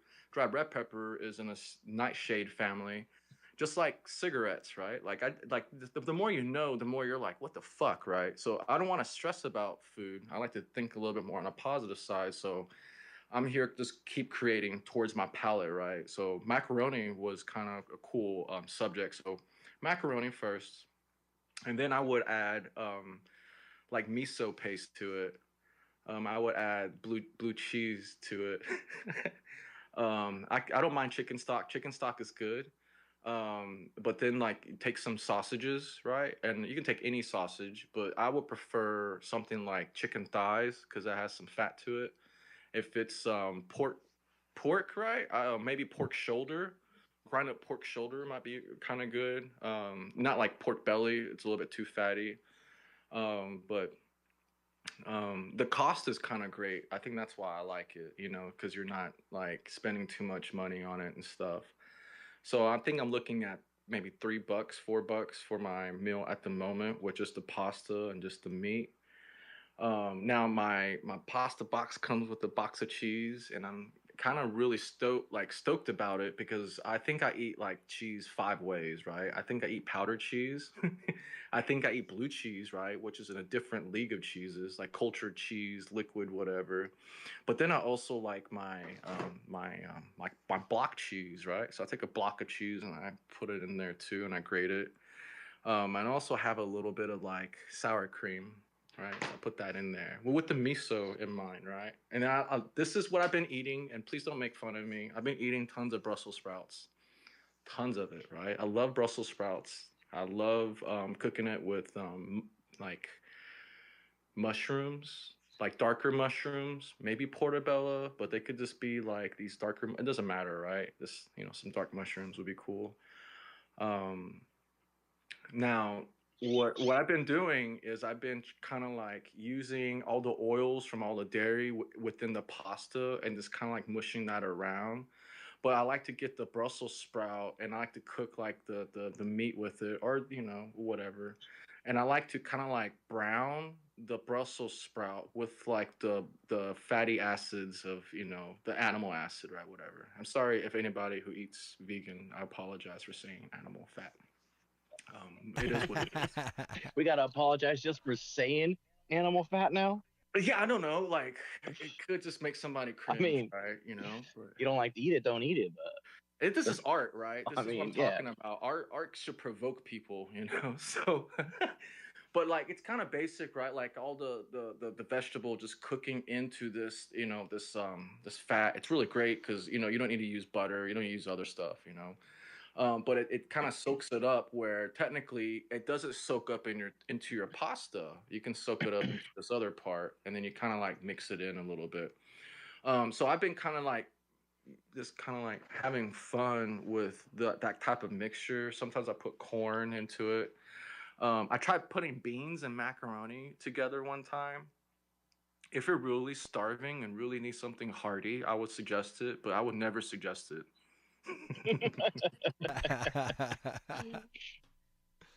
Chili mac. You don't like a good chili mac? Well, see, I was trying to make a chili mac, but the thing about chili macs, right, is that it's kind of juicy, right? I hate saying that word, like a juicy chili mac. But like it's not like a dry rub, right? Like a dry rub barbecue, Like so there's no, I think that would be badass, right? Is to actually have some dry rub style macaroni, like just some like lightly al dente macaroni, and then you can just like sprinkle some dust of flavor and then sprinkle this other dust of flavor and then have these macro and micro toppings everywhere and then just shake it up and like an everything bagel and just eat it. Full disclosure, I just went to the fridge and ate I'm just a thinking spring about roll. putting brisket in macaroni now. Oh, that'd probably be Oh good. yeah, we'll just take some brisket, chop up some burnt ends, throw that in the macaroni. There we go. Well, look, if you really want to be more bold, you could take a sandwich hoagie. I don't know what do you call subs, hoagies, submarines, right? I don't know what Depends on the sandwich. It's all a sandwich, right? So you take it and then you put the macaroni and you put all the other good stuff, whatever you want to put in there, into it. And then if you really want to, right, you can make some au jus sauce and dip that and eat it, so that way it's not all dry, right, going down. Oh. Sounds like a lot of carbs. It's starting to remind me. Remember that Friends? There was I don't know, for anybody that watched Friends, there was that one where I can't remember who the hell made the big shepherd's pie kind of thing or whatever. It was a casserole, and I think Joey had to go put on his eating pants. And they were like, "You're going to actually eat that?" And he's like, "Whoa, what's not to like? There's peas in there, good. Beef in there, good." Anyways, I'll just talk of food. Sorry, I'm derailing the train. I went and ate a spring roll that I had Chinese food tonight, takeout, and I just went to the fridge and I had to eat the spring roll, you guys. Block Chung's making me hungry. Too hungry to cook, though. I can't cook hungry. Oh, I'm an angry cook when I'm hungry, right? Like I'm not territorial, right? I'm just more like a doctor. Like hand me the bacon stat, that type of person. So I'm not very friendly because I'll put people to work if they come across my paths, and sometimes that doesn't come across very well in a household. Yeah, but what I'll end up doing when I'm cooking hungry, I end up usually just eating everything as it's ready, and like it makes for low dishes because I'll just fucking eat it right out of the pot and right off the grill or whatever. Yeah, I'm the same way. Nothing makes it to a plate when I'm hungry. Yeah. Oh, that's my pet peeve, right? That's why I'm just like nobody touch anything because like it's culinary art. So I'm just like, look, it has to reach the canvas first, and then you can do whatever you want with it. But just let it get to the canvas, right? And then people are like, nah, the paint's really cool. Look at it, and they're touching the paint. The paint's delicious. Yeah. So no, that's where you gotta I'd have. rather have delicious paint and a wonderful painting. Oh, you're eating all the paint and the glue. Don't do it. It sounds like we're in kindergarten class again now. Timmy's eating the paint and the glue. All this macaroni talk. Do you ever like get like super creative and do macaroni art? No. I rather take pictures of macaroni on the ground. uh, no, and I have, right. Like I think I could go through and find some, but no, like I think macaroni is an interesting noodle, right? Like I'll just give it that, right? Like if you think about all the noodle shapes that we can have to do, like why is the macaroni like the noodle shape, right? Like why can't it be any other geometrical shape? Like why did we choose that to be our to represent food, right? I don't know. So to me, I kind of ask these questions like, why is food shaped the way it is? I mean, you want a real answer? No, please don't, because I mean, You don't want me to kind I of know how ruin your things are illusion. processed. Yeah, like I get so like my childlike self of like trying to discover things and that curiosity, right? Once I find out like, oh, they just do that, well, that's stupid, you know. Yeah. The dream is over now. Wait, no spoilers. Are we gonna have to start? We might have to start doing that in this space, eh? Spoiler alert. No. Spoiler alert. No. Plug your This is how ears. this is why macaroni gets its shape. No. Next thing you know, you're gonna tell me the Easter bunny wasn't the one that hid all those eggs this weekend. Yeah, that's a weird one. I don't get why a bunny rabbit hides eggs. Because So, Block, are you like documenting your process like all the time, or like what's your kind of like flow of like, you're cooking, and then all of a sudden, something that like falls on the ground, and you're just like, I'm grabbing my camera. That's it. Like, what's Oh. that flow? I look at my food on the ground like looking at UFOs in the sky, I guess, right? So if it's outside my house on the ground, and this is why I kind of like it, right? Because we kind of like, I'm gonna touch on a part of scarcity. I was like, if I'm a photographer and I'm taking pictures, right, we're always going to see the same color, the same shape of the house, the same shape of the buildings, the trees and stuff. What changes are these little nuances, right? And I was like, oh, so like if I take a picture of this thing on this ground at this street, does that make it like a 1-to-1, right? Because like, through time, like literally in a minute, right? Or it might get cleaned up or what, it might get moved. So if you think about like how rare that position is when you find it, right? Like an archaeologist digging up, the remains of a city and stuff, right? Like it's just cool when we see things in that moment. And that's the practice that I've been trying to do, right? When I try to capture these when I capture the food. Now, when food hits the ground in the kitchen, my dog has every right to it, So I just share it. yeah. Yay for the puppers. Can we know your dog's name, or do you not want to dox him? I'll dox his ass. I don't care. No, his name is Yaka. Yaka? Yeah, Yaka. Yaka Babalu. Yaka Babalu. There he is. Yeah. So Yaka was the dog, I believe, that Sacagawea and Lois and Clark had. And I guess that meant bear in their in like the native language, and then I decided to add like Babalu, right? Because okay, no, think like this is something that I do, and it's weird because I love language. I was thinking Baloo, right, from Jungle Book, and I just added Babalu because I was like, oh, you know what? That's what that one person's saying, and I love Lucy all the time, you know.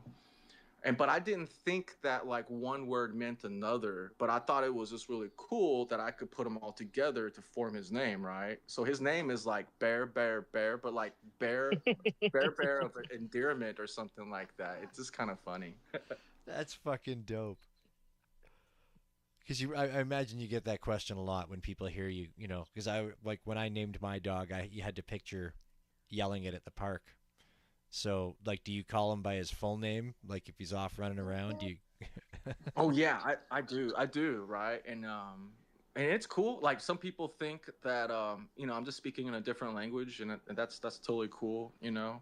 But it's much better than just like calling, you know, like I'm not so much better, right? That's not what I meant to say. It's just kind of cool to have a unique calling, Yeah. so that way your dog can recognize it. Because if somebody else was to yell like Spike, and everybody else dog was named Spike, and one day somebody's yelling Spike, right? Like all the spikes would just go crazy, you know. Fucking spikes everywhere. That's cool. Like, no, I'm saying it in my head now. I'm like in the dog park and I'm yelling it and I'm going, yeah, for sure. You get everybody's attention, that's for sure.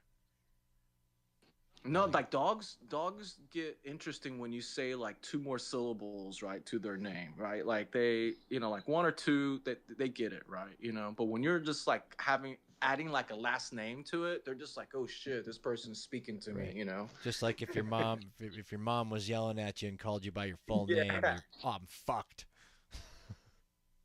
Uh-oh. Yeah, you never want to hear that middle name. Yeah, my dog's name is Rolo. It's easy. I can say it harshly. That's how I liked it, because when you say it mad, it works out pretty good too. Not that I ever have to speak madly to my dog. Yeah, right. That's what I miss. Back in the day when my ex was around, she would take him sometimes, or I would go to the cabin by myself, and he would stay at home with her. And it's like, fuck, if I would drop something cooking, I'd be like, fuck, I gotta pick that up. Now I gotta clean this shit I up. gotta pick that Damn up, it. and I can't even eat it. Fuck. Yeah. Well, maybe if it was bacon, I would weigh it out a little bit, but no. Anyways, yeah. Sorry, I was trying to get to my phone. Didn't we have somebody here? Oh yeah, PMCC25. You requested a long time ago, so I don't even know if you still have a question or got something to say. Wanted to pop The up. NFT terrorist. I'm still here, guys. What's the crack? What's going on, man? Fuck all. It's just giving you a heads up. It's 3:45 a.m. where I am at. And so I'm just like sitting on the couch right now, a bit stoned. I've done a couple of bongs listening to you. I was laughing balls off. I was going to myself, what the fuck am I listening to here? I was just up, dudes. I'm actually going to Scotland here in a few hours for work. So I'm getting picked up here at 6 a.m. So I'm actually just more or less ready to rock and roll. And I was just listening to you, just thought I'd jump in. And anytime I'm like listening to these wee things, I always just request the mic just in case they end up talking. So hello everyone, what's happening? Fuck it, you just keep firing away. You are giving me a good laugh over here. Like I didn't know what the fuck was going on, whether we were talking about spam art or fucking some type of new Mac art. Fucking I don't know what the fuck was going on for 1 minute, but it's good crack anyway. I like it. We gotta get Mac art the next thing. Right on. That's what I was saying. Mac Yeah, art. we gotta get that trending. That would be fun. I'm totally glad we've been entertaining for you, man. Appreciate that. Man, 100%. No, yous are good lads. Like, I was just fucking listening away going, this is fucking class. Yeah, you just give me a good few laughs. Like, I like that weak gender gap joke as well. It was quite funny. As long as everybody understood it as a joke, that's all I worry Oh, about. man, I'm from Ireland. Sarcasm's like part of our natural language over here, mate. So like we fucking take the piss constantly. So I picked up on that straight off the bat. Like it was funny. Oh, it's awesome. Oh, well, thanks for popping up, man, and hanging out with us. It's good. I'm glad we can be your entertainment and before you go off to work. No, they do. Well, this is it. I'm up. I've been up for a while, and like I can just sleep for it's like a 3 hour ferry boat, whatever you want to call it, to Scotland. So I'm just gonna fucking fall asleep on that shit. I got my fucking neck pillow and all right, to rock and roll. So I'm just up here chilling it for a night. Like I don't give a fuck. There you go. Nice. But I love keep her trucking. Like I'll knock his make off now because you just don't want to be listening to me for fucks. No, I'm shit. Well, thanks for coming. But, Thanks for coming up, buddy, for sure. no, yeah, all good lads, all good lads. I'm throwing you a peace sign. Like I know you can't see me, but mad respect to just you, gonna buddy. watch me. Yes. See you later. I'll take her holiday. Thanks, buddy. Cheers. Fucking awesome, man. I noticed Dan Williams is down there too. Dan Williams listening to us. Hi, Dan, on the other side of the world. So Thanks for popping if in. Dan Williams was doing glitch art and spam art, would he do Vegemite art instead? Oh, Or do they get spam down you there? dug deep for that These one. are the kind of questions I ask. You dug deep for that one. Did I? I don't know. I feel like I was sitting right there on the table. Well, maybe for you. You're right, yeah. You clever guy. I want to see macaroni and Vegemite art. Maybe mix them together. There you go, Block. Mix macaroni and Vegemite. See how that tastes. Here, what's Vegemite? Vegemite. Is Vegemite like Marmite? What the I've fuck's- never actually had it. I don't actually know. Neither do I. Apparently, Marmite, their like slogan is like either you love it or you hate it. Well, obviously it's fucking a no-brainer. Fuck's sake, Sherlock. No, but I've never tried it myself. It looks like straight up black fucking gunk. But I'm thinking like fucking Mac and Marmite fucking art. Fucking Mac and Marmite. That's like Vegemite, but like the two M's alliteration. It sounds cool. Mac and Marmite. Fucking So- bam. All right, I looked it up. Vegemite is a thick, dark brown Australian food spread made from leftover brewer's yeast extract with various vegetable and spice additives. That We barely sounds so feed much like Marmite. Who the fuck would want to eat that shit? Like, We barely feed that shit to cows in America. It just sounds horrible. Just the fucking oh Jesus. Marmite's nearly kept me arse off it. I think there's some type of yeast in it, and I think it's something made with fucking pickles or some shit. But it's like an English thing, I think. They like something to put it on toast. Marmite, love it or hate it. That's their slogan. Marmite yeast extract. That's what it is. Yeah, more or it less sounds the the exact same. same. More or less the exact same shit. Vegemite, Marmite, it's the exact same. Marmite probably just a fucking brand name. More selling this shit again. Selling this crap with crap. Love it or hate it. I mean, it's an honest. Look at it. It just looks so unappetizing. Look at a fucking jar of it on a fucking on a knife into the black loop. It just dangling off it. Just like, oh no, no thanks. Lads, like, oh no thanks. Oh, sorry, I just ignore me for fuck's sake. Oh, we're getting educated tonight. Still see we got our 1 million shadow band listeners are listening with us tonight. That's still beautiful. That's awesome. And Block Chung, we always offer this out too. I'm sure Willie told you, like, if you got real world stuff you got to do. I've been real bad. What's that? I've been real bad about that lately. What's that? I've been real bad about Oh, that lately. well, I was just gonna say, if you got stuff you want to do and you want to bounce out at any time, you can feel free to do so, my man. But you're more than welcome to stay. Not kicking you out. Just always reminding our guests that you're not obligated to be here for 5 hours, but you can stay around. No, I don't mind. I don't mind. Five hours? Is that how y'all used to do these things for you, my bastards? 5 hours? Yep. What the fuck? Fuck's sake. Yep. Block. I want. Fair play is fair fucking play. 5 hours. That's like a fucking podcast. That's deep, man. Fair play.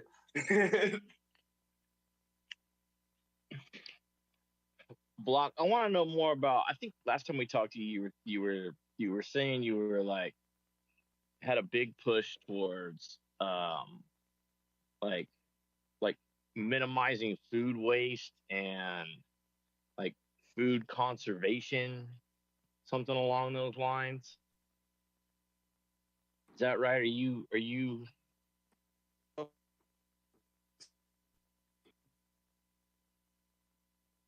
hello? Breaking up. Just drop out. Nope. I can hear you, Willie. Can you hear me? Okay. Yeah, Yeah. you're good. I think Block Chung was clipping out there. Gave the fist though, so I would say yes. What was your question, Willie? No. Yeah, that's I don't know. I just know that yes. He agreed. He said we yes, started to talk about that. he was involved in that. Yes. Yeah, and I wanted to know more about it because it was very late last time, and I think I probably cut him off to say, "Hey, let's have you on, and we could talk about more about it then."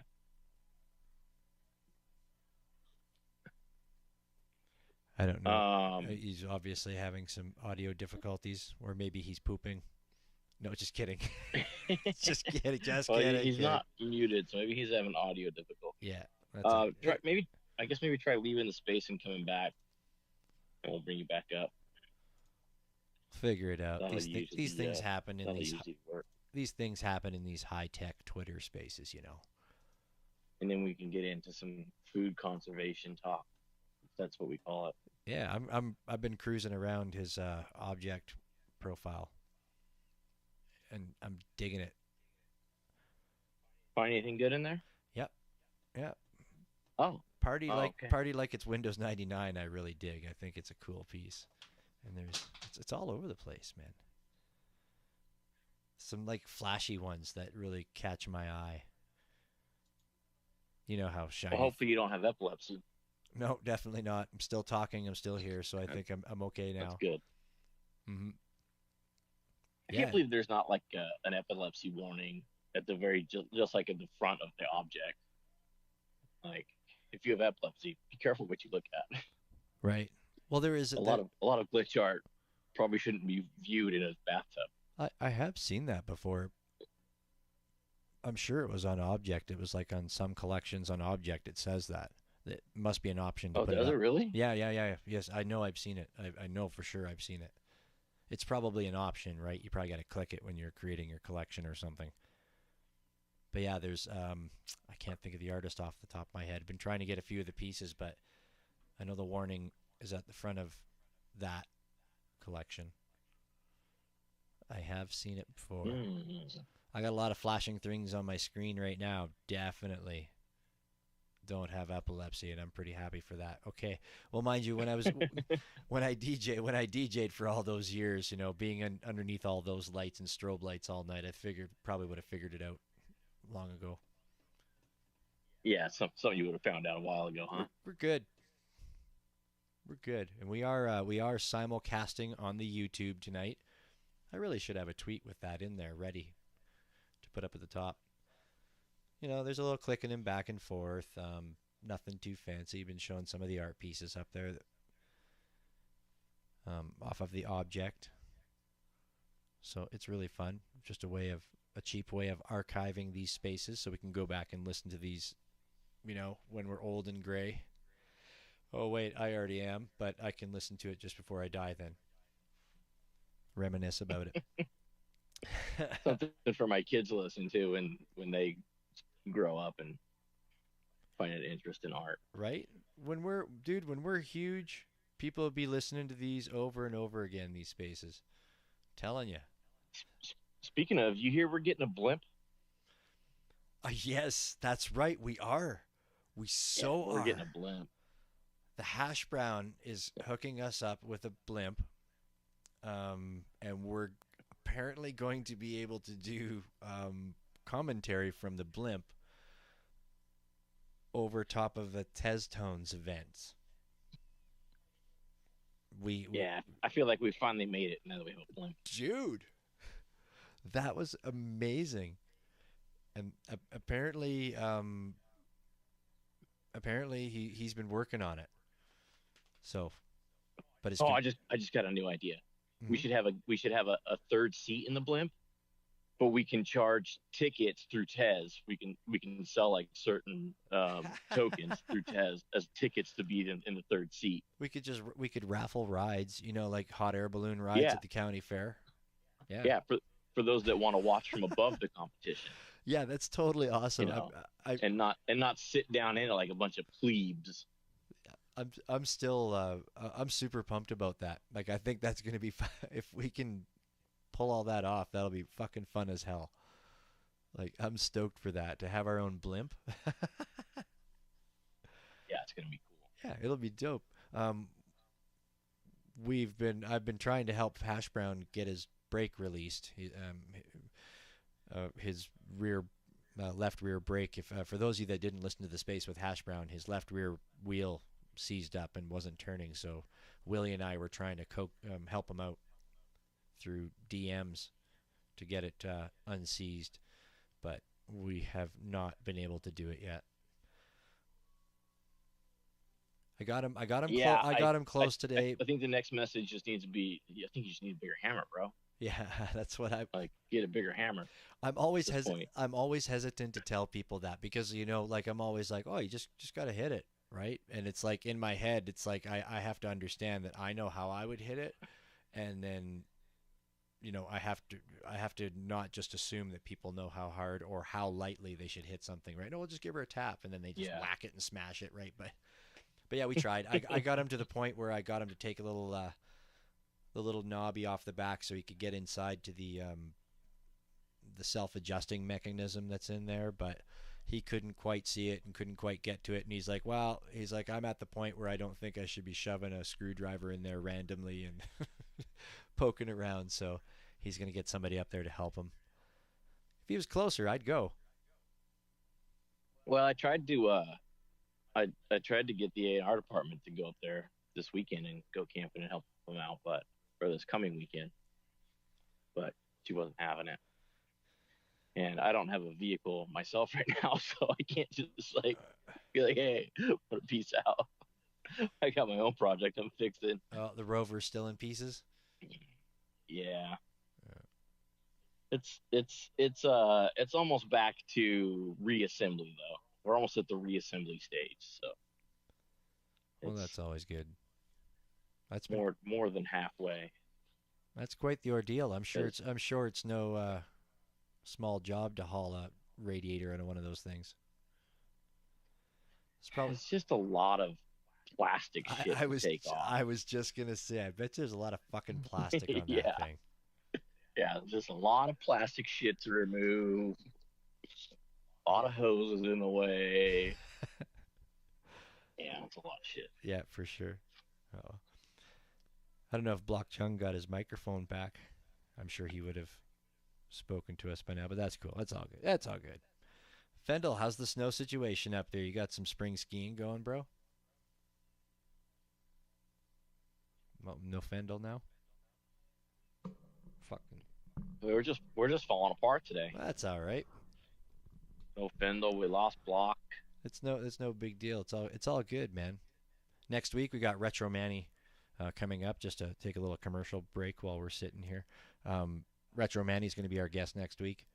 Definitely going to be a great chat there for sure. I've been in quite a few spaces where Retro Manny's been in there speaking. dude's got an imagination. Yeah, he's one of the dudes that intimidates me. He's like so smart when I hear him speak. I'm like, I tend to think I'm smart sometimes, but I'm like, oh fuck, this guy knows his shit. Well, gotta come correct next I'm week. not gonna lie. I was intimidated to talk to Block Chung tonight. It's one thing when he's in here chatting as a guest, but like coming like to be in it, you know, to do an interview with man, dude. I knew my mind was gonna get blown early. And it's like, can I even answer back to that? Do I even have a question that'll even be smart enough? Yeah, or it's not even like it's not even. Do I have a question that's smart? It's like, well, I think you just explained everything. I don't. How do I answer a question back? You just explained everything. Yeah, Like, fair well, enough. I Fair was enough. gonna ask that. Yeah, you answered it.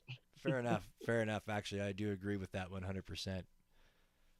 One of the greatest interviews I like we've ever this. had. I think Fendel was trying to come up. Those interviews are easy on us. Yeah. The Twitter space seems to be just magical tonight now. You know, we've had a good run with them. I mean, they've honestly gone quite smooth for probably the last, I don't know, several spaces for sure. We've lucked out where nothing major has happened. We haven't got bucked. Oh, technology wise. Yes. Or all of the spaces have yeah. gone well. All of the spaces have gone well. Otherwise, absolutely, yeah. Sorry, be clear on that. All the spaces. I was gonna say, I don't know, like 6-8 months now. It's been pretty good. Yeah, no. Yes, yeah, no. Every space has been fucking awesome, and they just keep getting better. No, for sure. No, I just meant not getting. Technology. I don't want to repeat that again.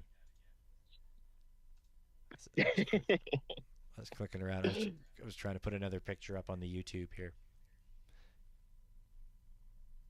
Yeah, It was going good. Now we can't get anybody back up to talk to us. That's all right. Maybe we'll just have to have a song and dance. Be the Bits and Willie hour. It's not like we haven't done it before. Our 1 year anniversary. It's so early for that though. Our 1 year anniversary coming up soon. Well, without Mike Nash, I don't know what we're gonna do now though. He was supposed to interview us. Right? Well, that's all right. We'll find a new interviewer. Maybe it'll just be we'll do a clips show. Let's see, a Block Chung. I think I got another request here. I don't know what's going on tonight. We could AI interview ourselves. Oh yeah, we could just chat. We'll build a speech program. Well, we could just use Chat GTP and just read it like it's read it like it's a an interview. Oh, we got this email in from Chat GTP. It's a long distance. It's a long distance dedication. Dear Bits. Like that. Dear Bits. It was the summer of '92, and I met this boy at the camp. We held hands, and I had my first kiss for the first time. And this song was playing on the radio. Could you please play Invisible Touch? Who did Invisible Touch? Genesis? I fucked that up. Yep. Sorry, that was a Casey Kasem reference there. Took me a minute. Yeah. But yeah. All right. And this is Casey Kasem. America's Top 40. America's Top 40. I'm glad I smoked that joint now. Actually, what I was most upset with is I just like my glass of wine has been empty for a long time now, and that's terrible. I guess I could do something about that. I'm drinking an Australian GSM again tonight. It's fantastic. I enjoy it. I meant to tag Dynavap with the show link, but then I forgot to today. Yeah, there's a lot of things. I realized I wasn't even following them until today. Oh my goodness. I know, right? Yeah.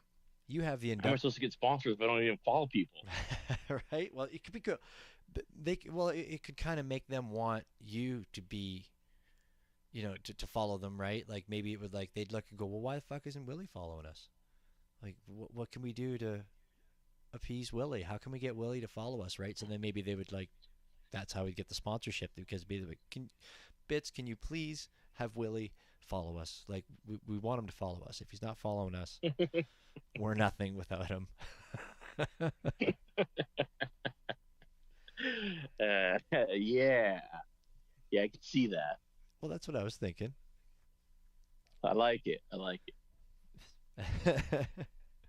It's funny on my one phone. It still says. Oh, never mind. It says it on this one now too. It's weird having the two phones to look at. I got requests going here. What? I No, don't have a request on my end. no. I just added. I don't know. Like I don't know if this is actually happening real time or what. But I just added Fendel again and Sister Sage again. But it says there's 143 other listeners in here. That's down from the 1 million that we typically have, but that's cool because I mean, I told you, man. NFT NYC. yeah. They're all at some doodle fucks party or some shit. Oh, but for those who are actually at NFT NYC, Studio Brook is inviting people to be one of her streetwalkers on Thursday, and Threesomes is having an open house at his new studio on Friday, where you can paint a threesomes with him. So, and there's like, I don't know, food and alcohol there too, maybe, if you're into that sort of thing. That is so fucking cool. I did not know about the Studio Brook yeah, one. That's badass, man. If you're there and you need more details and you can't seem to find them, just hit me up. I'll point you in the right direction. At least on those two things, that's all I know about at NFT NYC right now. That's really cool. I knew about the threesomes thing, and don't get me wrong, the threesomes thing is very friggin' cool as well. But the Studio Brook thing is badass. I would love to go out on the street with Studio Brook. Like, is she doing like a streetwalker? That's what you said. Is that what she's doing? Yeah. So she wants you to dress in your hottest streetwear, whatever that means to you, so she can take pictures of you as one of her streetwalkers. Oh fuck, that's so cool. I'm so that's jealous. a cool one. That's pretty cool. That is cool. I would just love to be there. I want Studio Brook to take photos of me. Take photos of me like one of those pretty ladies you paint. Was that pretty lady you paint? Wasn't that? I don't know. There's something. I thought that was fucking Titanic, but maybe I probably fucked that right up. I'm no Leo. Never seen it. No, you never seen Couldn't it? tell you. Nah, well, you probably not. Never seen it. It's an alright. I've never seen Titanic, and I've never seen Lion King. I pretty sure I must have seen Lion King, but I do not have any recollection of it at all, so I likely only ever watched it once. I made it a point not to see those two movies because, I don't know, I was like 8 when they came out or something like that, right? Mm-hmm. And they were just girly gay movies to me. And I just didn't, I was like, no, these are dumb. I don't want to watch these movies. And Titanic was pretty easy to avoid, right? You just didn't have to go to the theater. Lion King, on the other hand, pretty tough because they tried to show it in my 4th grade class, and I had to fake an illness and go to the principal's office, go to the nurse's office for the rest of the day and hang out and take a nap because I didn't want to watch freaking Lion King. Dude. Wow. Kind of. Yeah. You're a little bit of a Yeah. creep. Yeah, I went to some extreme efforts to not see that movie. Like, dude, sitting in a classroom zoning out with Lion King on would be just fine as well, I'd figure. At least the lights would be off. It'd be all, That's fucking funny, dude. Yeah. Yeah, I honestly have no recollection of watching The Lion King. I don't recall. But I'm sure I had to have. I guess back then, you're right. Back then, it likely depended on if I happened to, be dating somebody. would likely be the reasoning for seeing that stuff. So, maybe I didn't see Lion King. Or Titanic. Oh, I saw Titanic. Did you see Titanic? Yeah, I saw Titanic. I've seen Titanic a couple times. Sometimes you couple times. See, everyone who's seen it has seen it a couple times. Well, I mean, sometimes it's one of those movies. It's one of those things, It's like Vegemite. You either love it or hate it. Well, it's fair enough. It's fuck, I lost what I was gonna fucking say there. Damn it. Yeah, I was gonna say that Titanic's one of those things. Like the next times I watched it after the initial time that I watched it were likely those times when, I was hungover, laying on the couch, passed out on a Sunday or something like that kind of thing, and like it was the only fucking thing on, or I couldn't reach the remote. So I can't necessarily say I've watched it beginning to end more than once. So. I've also never seen Fear and Loathing in Las Vegas from beginning to end, but I've definitely seen that whole movie several times. That's an awesome I've just movie. never seen it from beginning to end. I fucking love that movie. That is an amazing. I seem to get a little too high right after Vegas and fall asleep. and then wake up in the morning and watch the rest of it. It's all right. It can be a 2-part series. There's nothing wrong with that. Oh, it totally is. Well, that's crazy, hey. So they just look like this space is just not going to let anybody come back up again. Yeah, I was trying to knock everybody down from speaker just to see if it would let me re-add them, but it's not even letting me knock anybody down from speaker. So Fendel's requested again. Fendel's requested again. Do you see that? Nope. Gone down again. No, I still have Sister Sage as trying to connect. Oh yeah. On my end. My end it shows Fendel requested.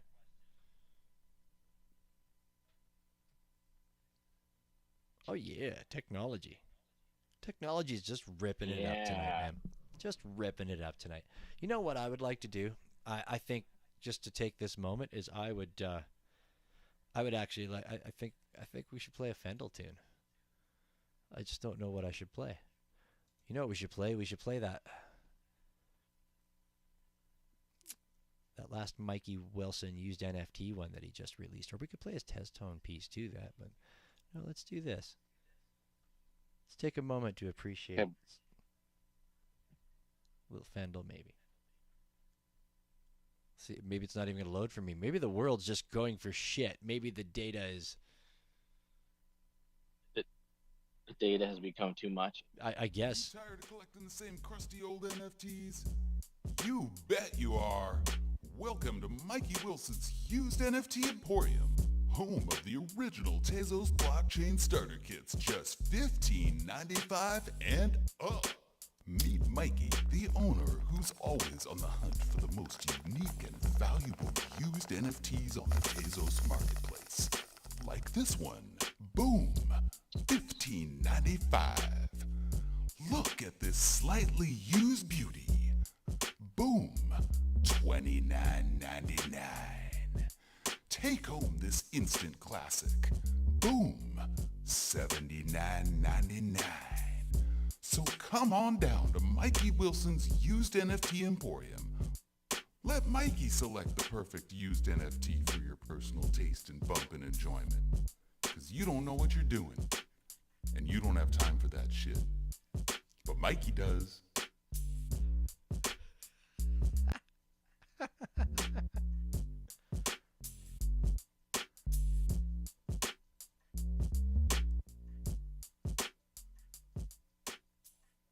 Because you don't have time for that shit, but Mikey does. See, now I have a ton of questions for Fendel.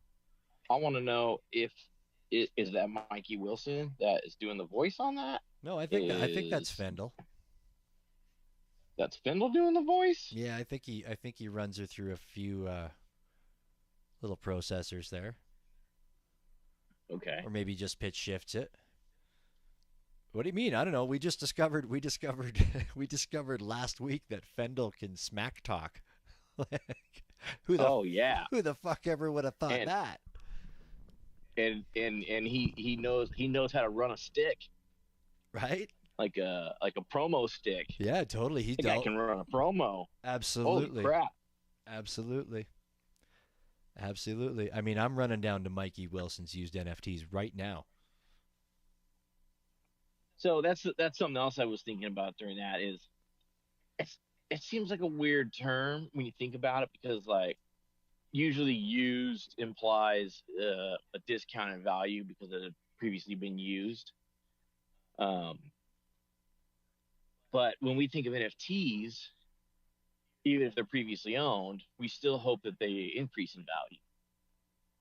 So it'd be more like an antique would be a better word, or a vintage would be a better word. You know, something that implies an increase in value. Right. Just Right. something I thought about. Well, and I mean, while that's listening to that hey, just now. that's how it is, right? You go down to Mikey Wilson's used NFTs, you don't expect to pay less, you expect to pay more. I don't know if that's a line in there, but I'm sure that's how it is, right? Because it's an NFT emporium. Yeah, I would expect to pay more. Absolutely. For sure. Yeah, the video that goes along with it is actually quite good. I like it. I was watching it. I had her up there on the old YouTube machine for anybody that's. I don't know if.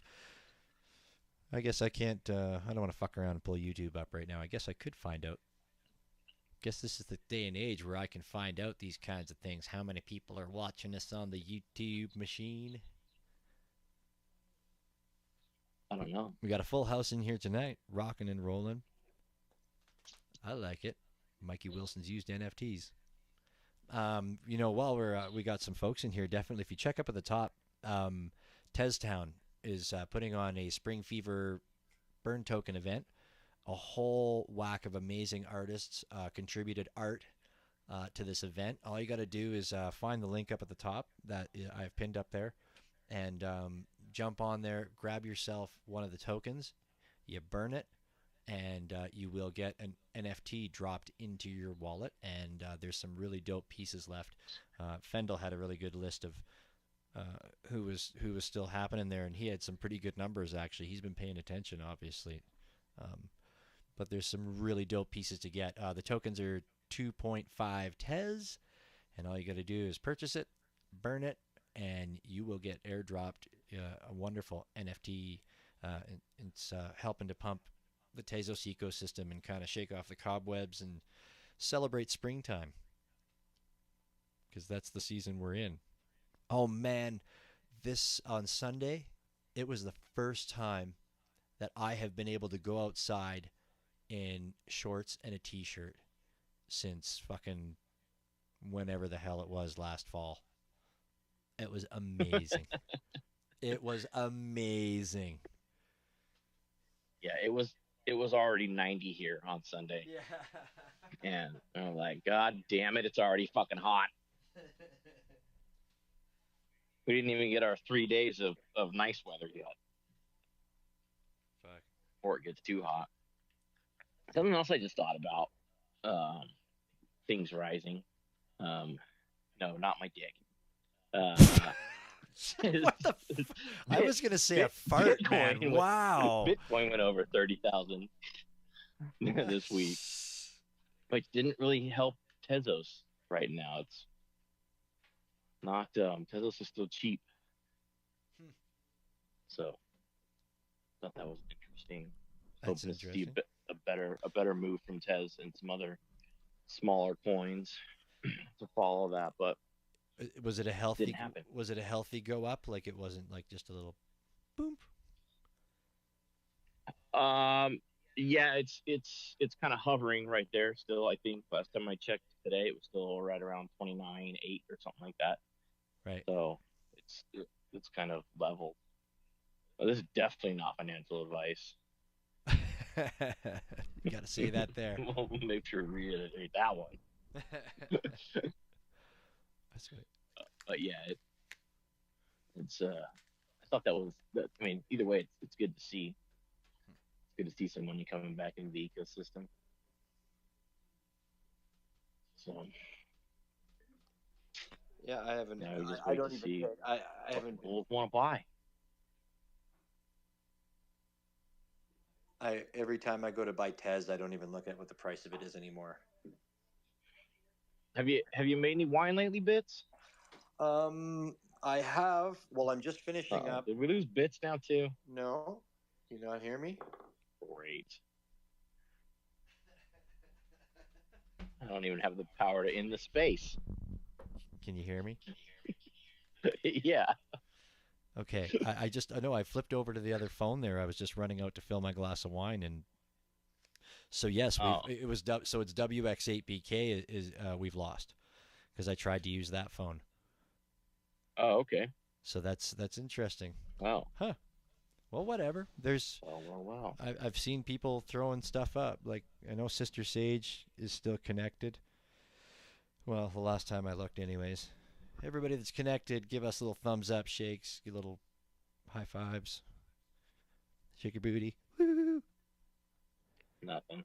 There we go. Block Chung's giving us a thumbs up. We're all right. So people are still there. I know. I want to know more about his food. What did we call it? Conservatorship. Right? Nah, that doesn't sound right. Conservationism. Right. That sounds better. Well, it'll just have to have part 2 maybe. It's the fact of life. I mean, that's the thing with the Twitter Spaces. When the Twitter Spaces give you lemons, you make limoncello, right? I have not made limoncello yet. Yeah, what the heck, man? I thought like I'm a one project at a time kind of guy, so I'm concentrating on the range still. So well, come on, man. When did you range? And then once that's done, then we'll make limoncello. Come on, when did you harvest the lemons? Oh, the lemons are still on the tree. No, we're gonna harvest them fresh. Yeah, no, we're not sitting on old lemons to make limoncello. Well, no, that's what I mean. I thought you guys I thought you harvested them like last. Oh, I did. So I had the trees cut, and I had the guys cutting the trees.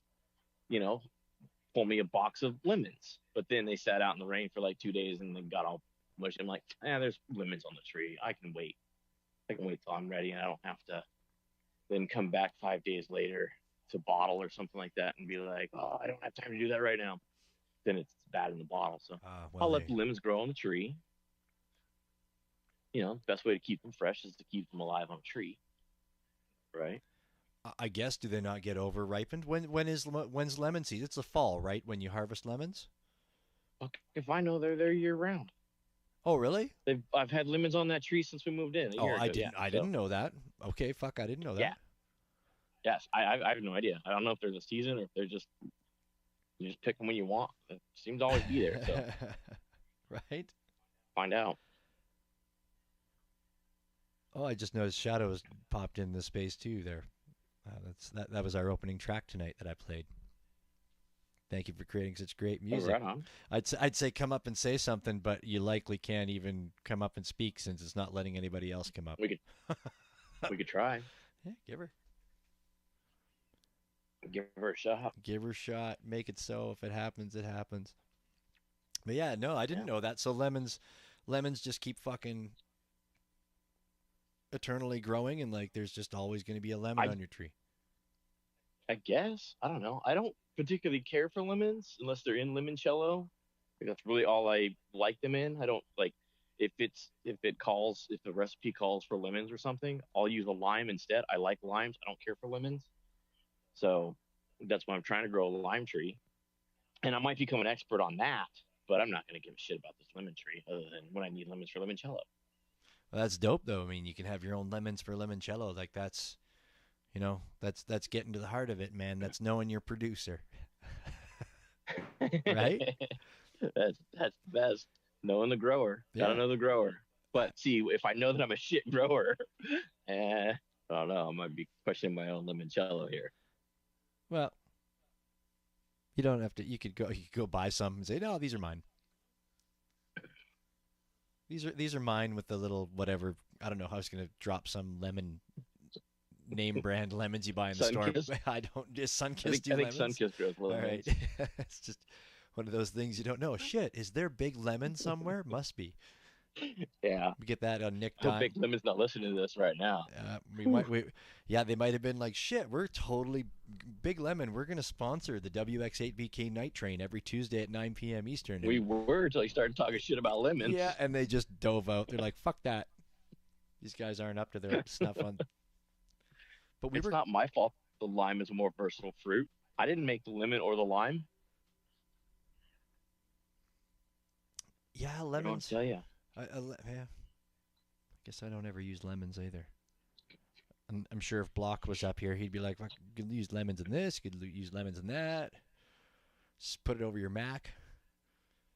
Right? Lemons and mac. With a little bit Maybe, of salmon, yes. with a little bit of salmon mixed in So there. I don't know.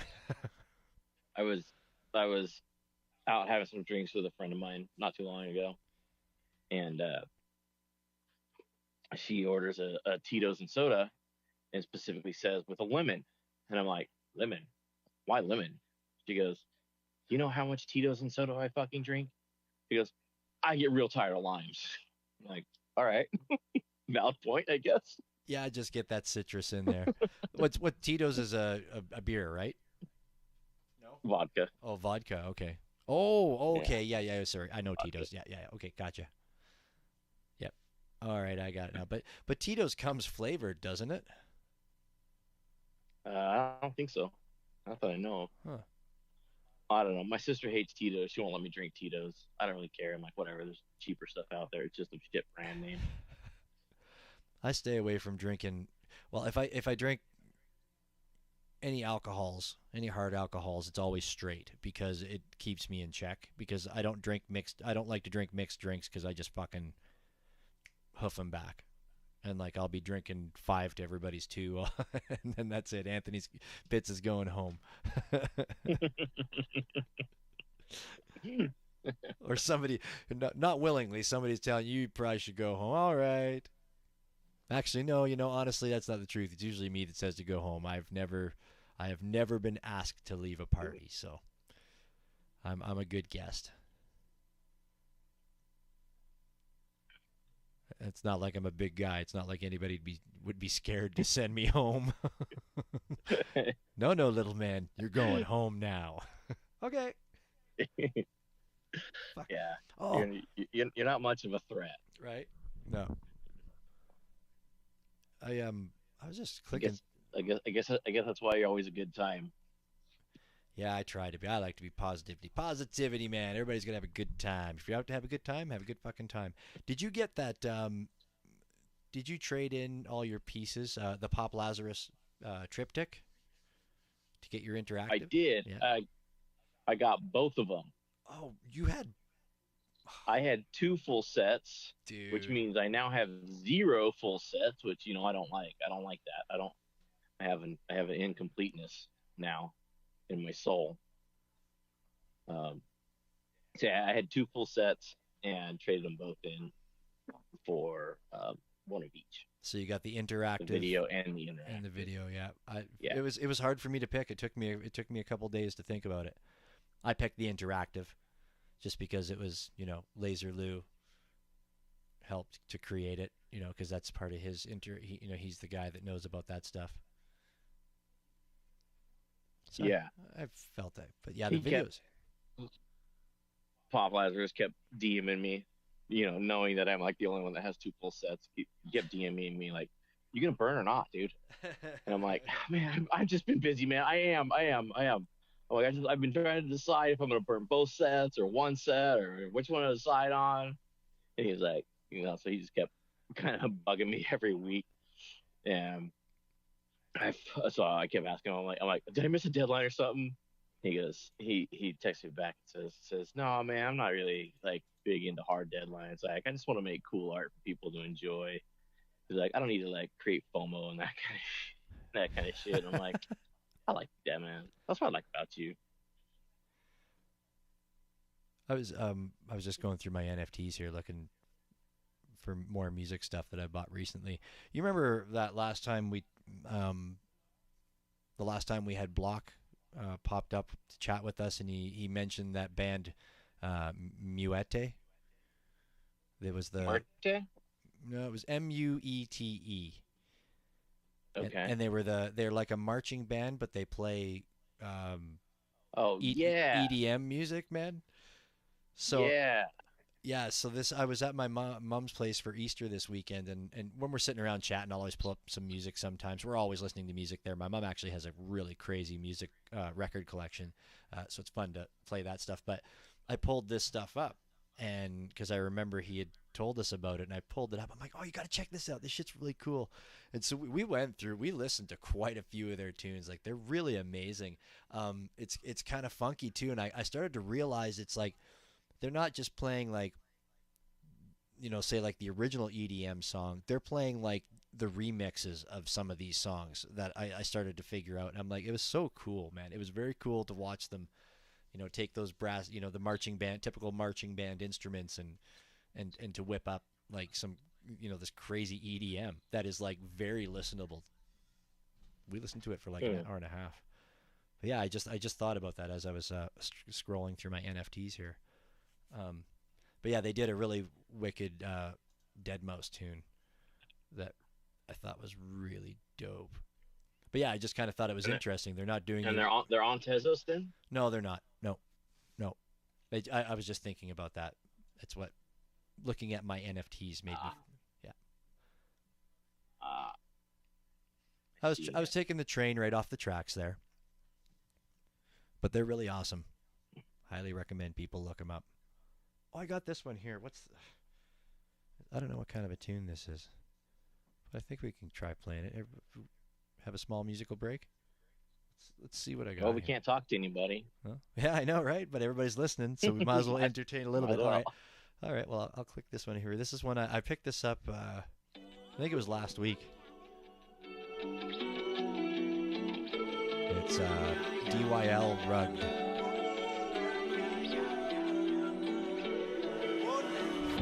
How can I entertain myself? Is it all a dream? I feel awake, and I don't wanna blame myself. When it comes to you, I feel ashamed. I should've left you back where you belong, but I was wrong. You took my trust and gave me nothing, just another rug. And now I'm back here with a vengeance, just to fuck it up. You think that you were clever rugging me while I ain't rugged enough. And I'll be honest, even if they try to do me wrong, these other artists, they be rugged and they moving on. I keep my conscience clear cause my collector staying strong. The diamond handed, focus on my vision, I be making songs. How can I entertain myself? Is it all a dream? I feel awake, and I don't wanna blame myself.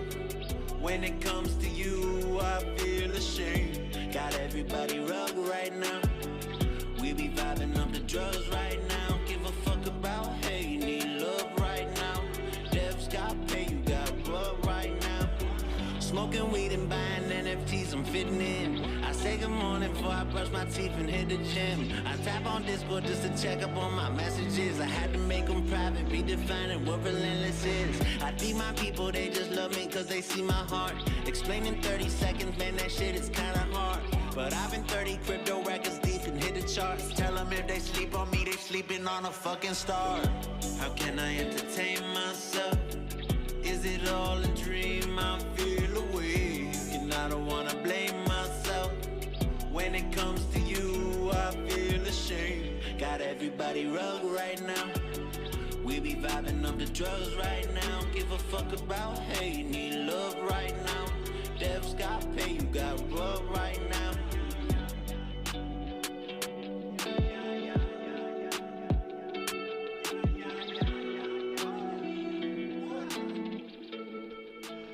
Oh, I forgot about that song. Everybody get rugged right now. That guy, DYL Rugged, that was called. But I don't know what space I found him in, but he does all these tunes and they're all like crypto Web3 related, right? Like there's like a To the Moon and stuff like that. But anyways, it's all right stuff. Is he part of Hash Brown's crew? I don't know. I really don't know. I mean, I wish I could. I'm looking at some of these NFTs, and it's a good point. It's like I'd like to know where the fuck I found them, but I do know that I likely I likely followed him on the old Twitter machine, so could probably find him again. Everybody get rugged right now. Woo! Oh, Mike, be careful. I said the R word. Oh, damn it. Careful. Are we still here? Well, I think we haven't been bucked yet, but I mean, this is about as close to it as it gets when, you can't even talk to your people. They can hear us, but they... Pretty much. Like it's well, and that's what I'm wondering too with the count at the bottom. I mean, I'm not even gonna lie here. It says 402 listeners. I'm as much as I would love that to be true in all of my heart, I know it's probably not. But hey, I'm gonna rock it. I rock it like we have 1 million Shadow Band listeners every week, right? So take a screenshot so we can send it to Dynavac. Right. This is the kind of number. Yeah. This is the kind of numbers we're pulling on the. Yeah, unedited. You can see that it's a screenshot Yeah. in my my metadata, my photo metadata. And Yeah, it's, mine just says 2 other listeners.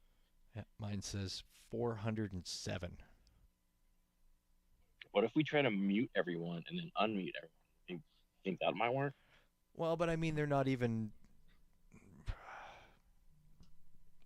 Sure. Give it. Well, Doesn't that hurt. didn't work because you're not muted. Oh. We can't So even. that didn't work. We can't even mute each. It wouldn't even let me mute everyone. Oh man, that's it. You can't mute them.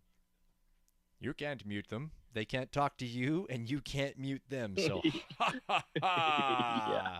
The Twitter overlords say. Well, hey, I mean, the fact that we have this many We gotta people find listening. a better way to do this. Yeah.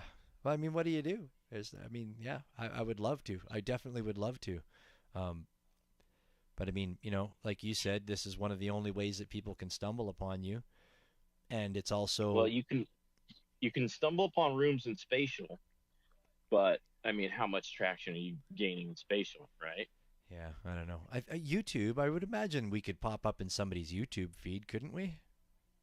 I don't know. I should look into that algorithm thing and I figure that out. I need to go back and redo the descriptions on our YouTube because I quickly do them when I create the space. I forget that I have to kind of do them ahead of time or do them after, because just before I create the space, I kind of just put a little quick thing like the date in there and who the guest is and maybe 1 or 2 lines and sometimes the link tree if I have a second. But I need to go back and readjust those. Need to use the technology. This old guy's learning. I just need to. I need more sticky notes. Is all I need. So that I can. Yeah, everybody needs more sticky notes. More sticky notes, man. Fucking right. Checklist. Everybody loves a good checklist.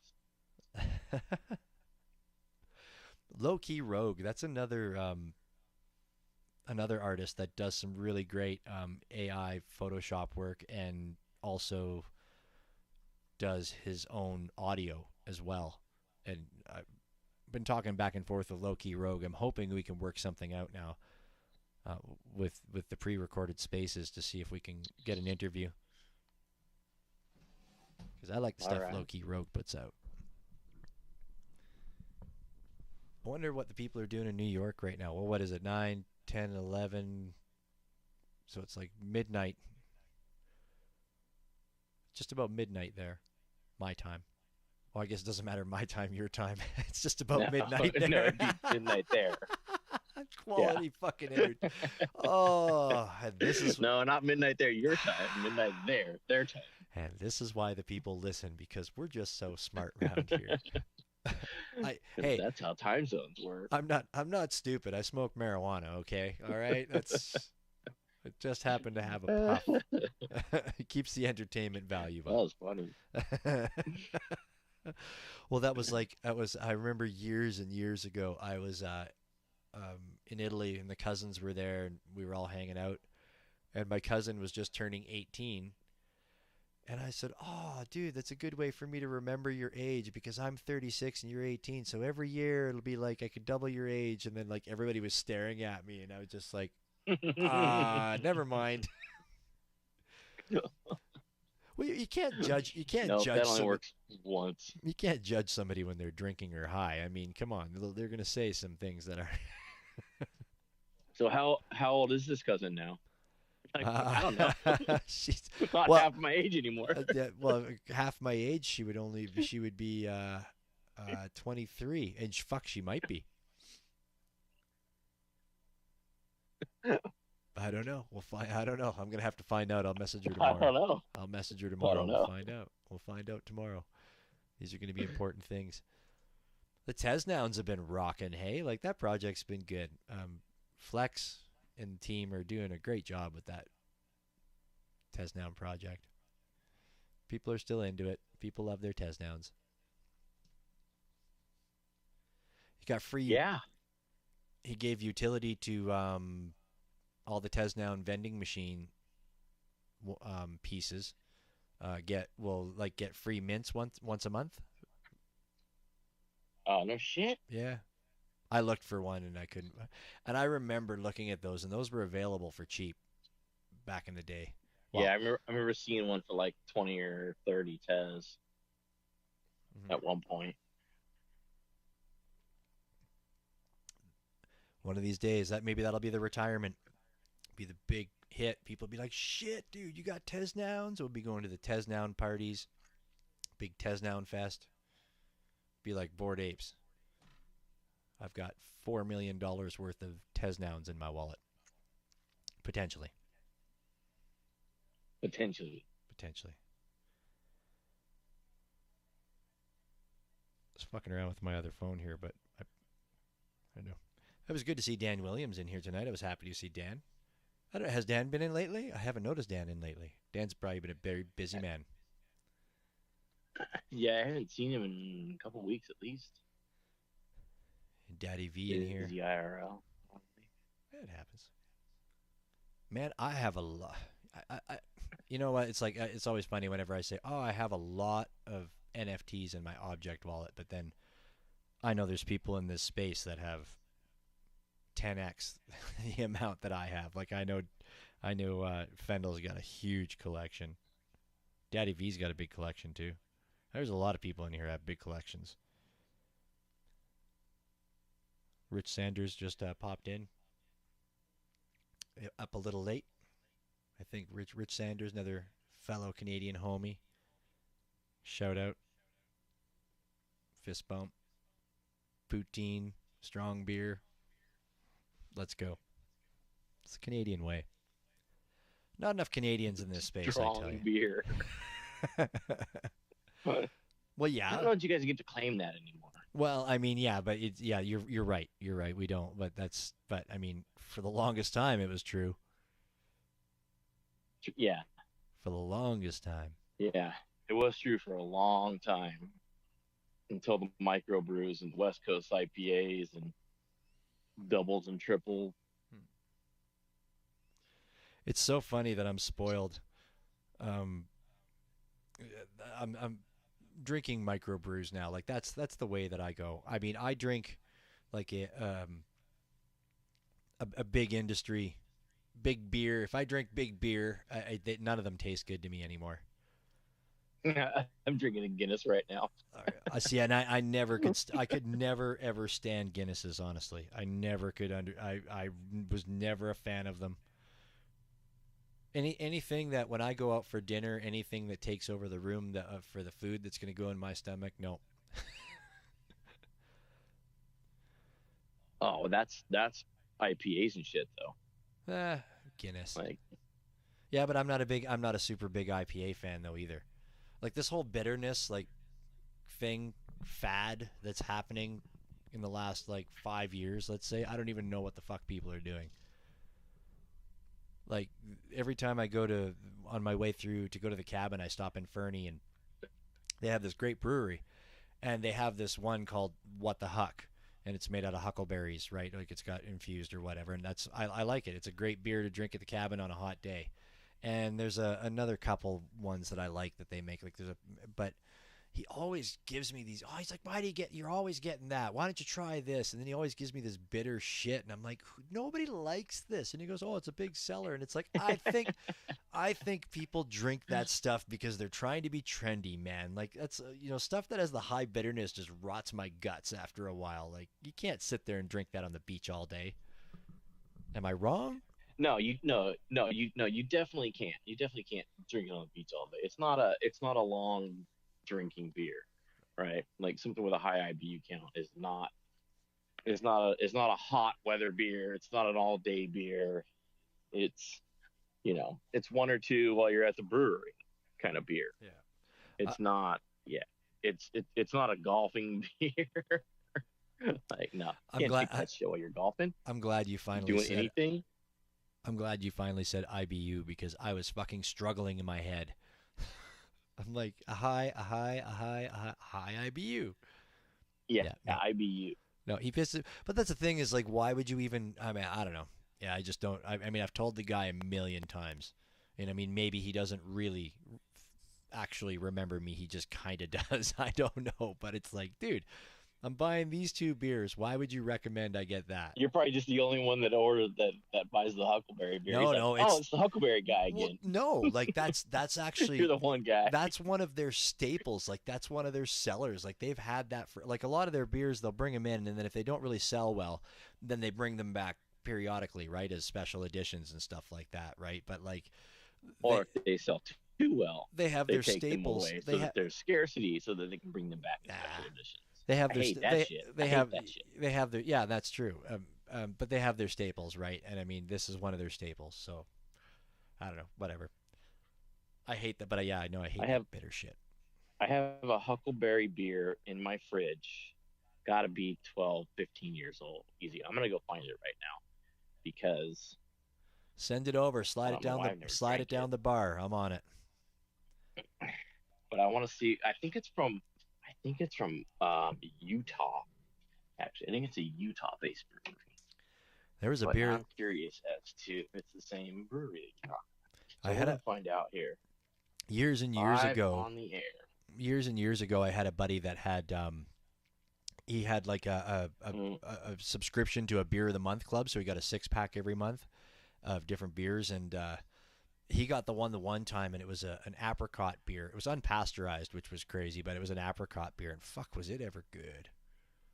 I know some people out there are going, fucking pussy's talking about fruit in his beer. The fuck's wrong with him? But no. Don't fruit the fucking beer, man. I'm quite okay with it. I'm all right with a straight. I like all kinds of other beers, but I mean, I don't know why I thought this was Huckleberry or from Utah. This is a wild blueberry lager brewed and bottled by Blue Dog Brewing, Baldwinsville, New York. How many bees were in that's that? That's nowhere fucking near Idaho. No.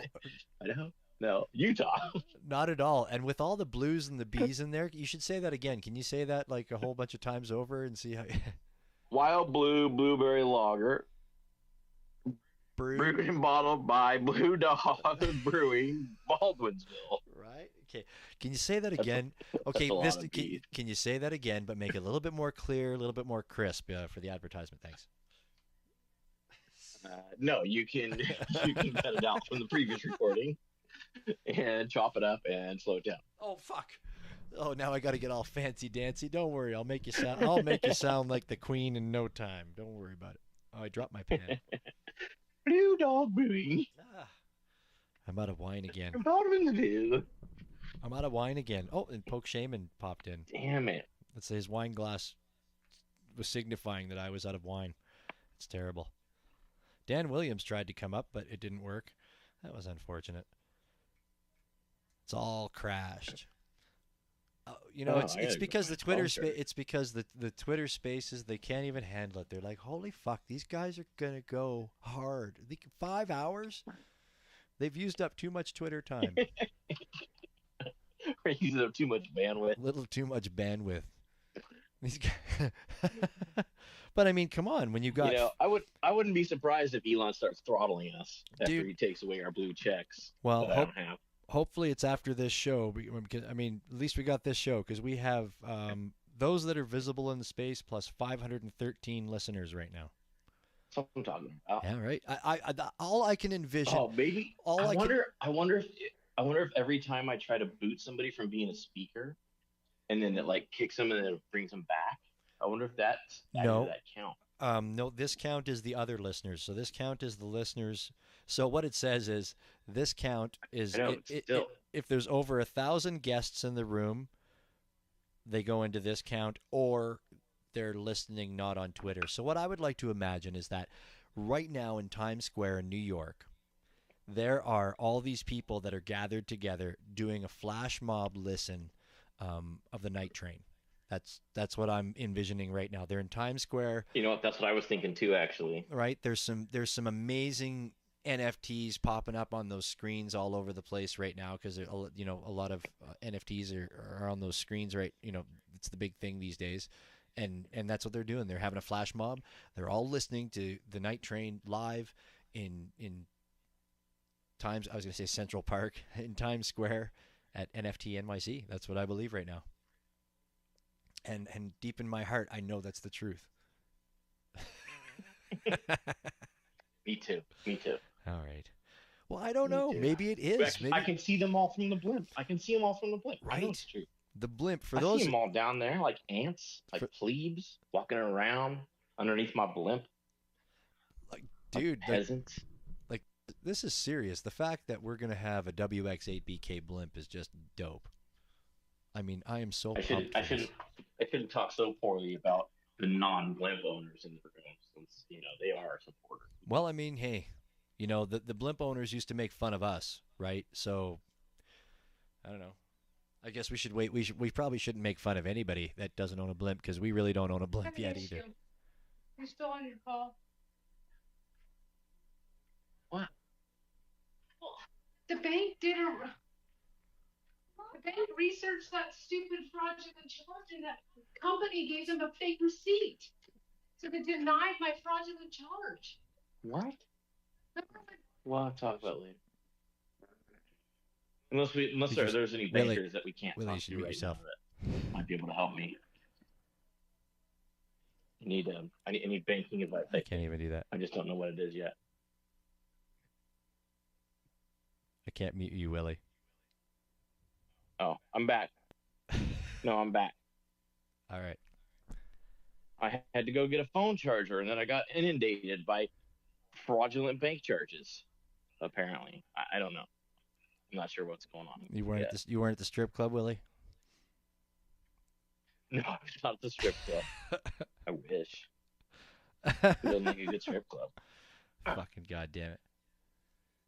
It's California. We get full nude and alcohol. Yeah, that's the way it is here too. Yeah, and I'm so. I mean, obviously, I worked in the industry, so now it's just like I don't know that you could even drag me into one of those places.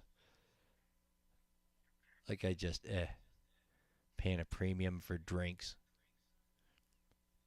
Yeah, exactly. Shit drinks. Mm. There was a point in time when I was DJing there back in the day.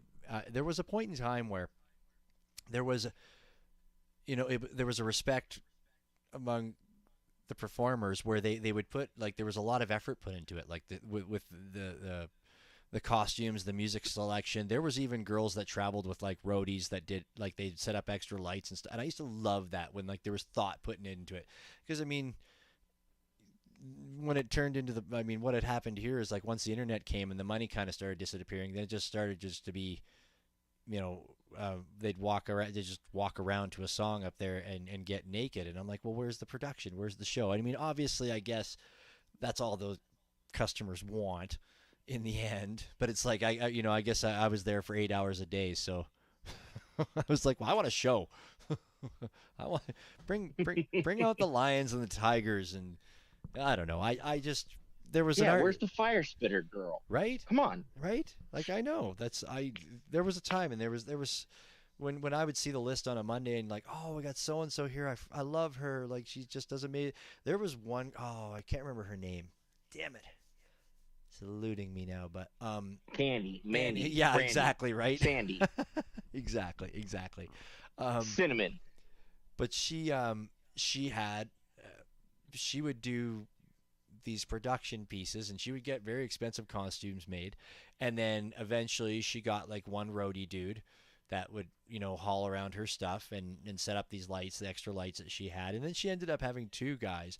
And then she ended up going to Vegas and doing something down there. But I've heard that you go down there with big hopes and it ends up being really shitty for them down there. But anyways, that's a different story. But yeah, like she used to do such, and it was wild. And I'm like, you're getting paid, okay, a little bit more than the other girls, but look at what you've done, right? And look at the effort. Oh, it's just amazing. I don't know, production. And when I'm just that kind of person that if I'm going out to a show, I want some production, man. I want a show. I agree. If I go to my niece and nephew, I want to see some girl juggling bowling pins that are painted like dicks. Something. Give me something.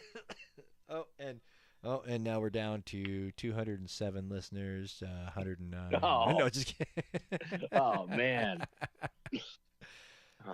Damn it. No, it's like if I go to my niece and nephew's, 3rd grade recitals, like I want fucking production, goddammit. Just kidding. No. There's producers on those shows. The teacher. Right? But it Produce better be. that That's shit. why I say it better be good, man. I want pyro. Yeah. I want big lights. Want people on giant stilts that they can't put on themselves. Right? Oh yeah. Now we're talking Miami vibe. Production. Like this show here, we have really huge production here, right? Like I mean, the production here is wild. I'm not having a glass of wine. I'm having 6. It's called a tasting, and it's classy. Right? And it's classy. Are you not entertained? Are you not entertained? See? Production. Production, absolutely. Innkeeper, more wine. Sorry, that one was a little loud. Actually, there's a if I hurt your ears, there's a soundboard at the bottom of Twitter now that I wanted to mess with. Yeah, some of you are dumb.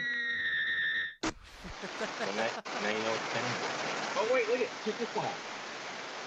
Hold on. Nice. There's a train and a kangaroo. That's a kangaroo sound. Where the hell I think Dad would protest that. Where the hell are you finding that? There's on the bottom of your Twitter, if you push the little magic wand looking button, there's a soundboard.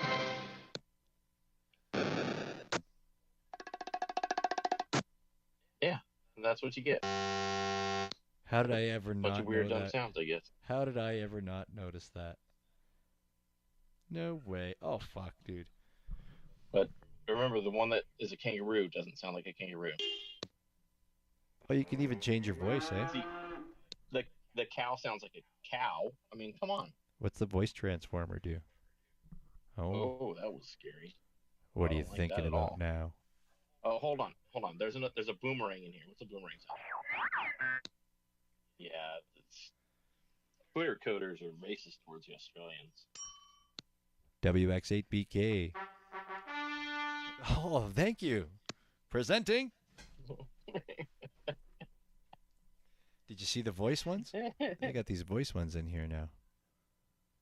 Let's see what else all of these do. Ah. Do you want to play a game? Do you want to play a game with me? There's 3 Oh, keys that's that go to scary. 3 I doors. don't like that. You can pick 1 key now and 1 key for later. 1 key is instant death. Whoa, that was too scary. Monster trucks. What's this one sound like? Little balloon action? Oh yeah. I like that one. Want to get high? Well, who knew this shit was there? I don't know. I did. I just never played with it yet. And here we are playing with it now. Ladies and gentlemen, there is a vehicle, a blue Chevrolet Tahoe with the license plate CCC 99977. Okay. Uh-oh.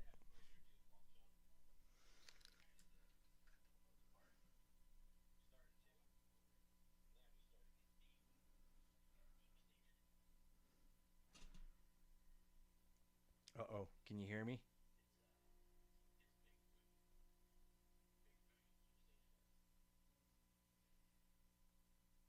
Can you hear me, Willie? Uh-oh. Uh-oh.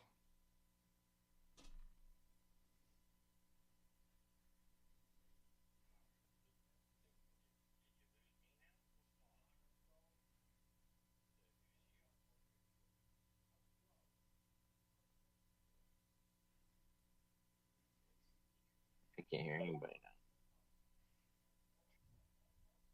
Am now. I I back? don't have closed captioning anymore. Am I so back? Can you hear me now? I don't know what's going on. There's that. Oh, I gotta rejoin or something. That's it. Are you just giving yourself emojis that I can't hear?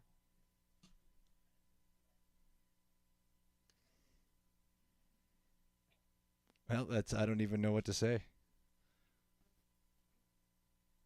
Hang on.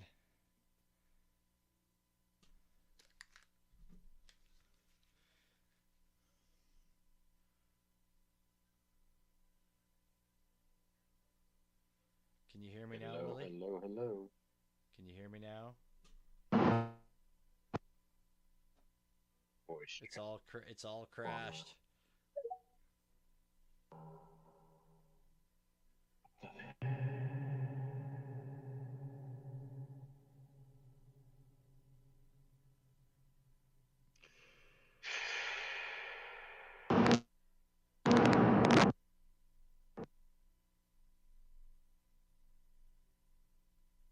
Can you hear me, Willie?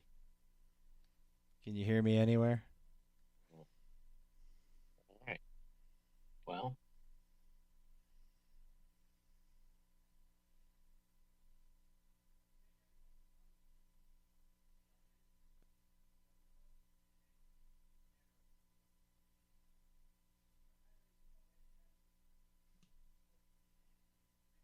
Are we done?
Well, it was a good one.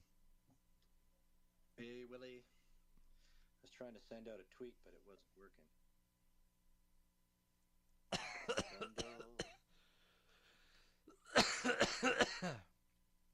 Now I gotta find me.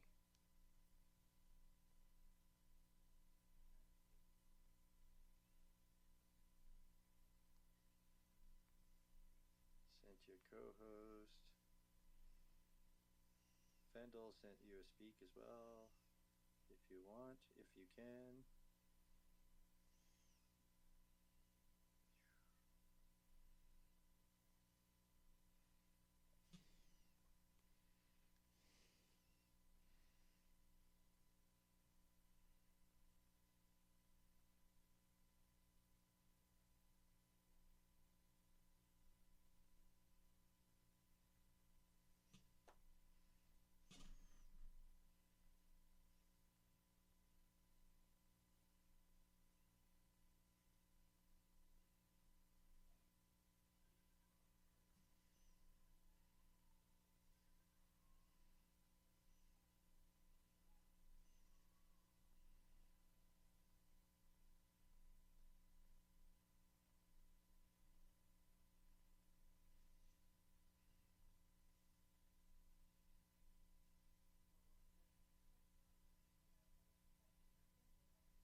Yeah, I've heard him before.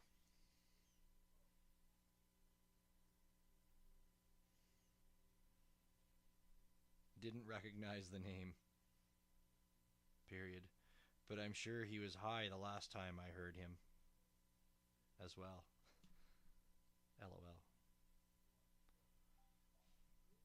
Well, fuck. I wish I at least could have given a proper sign off.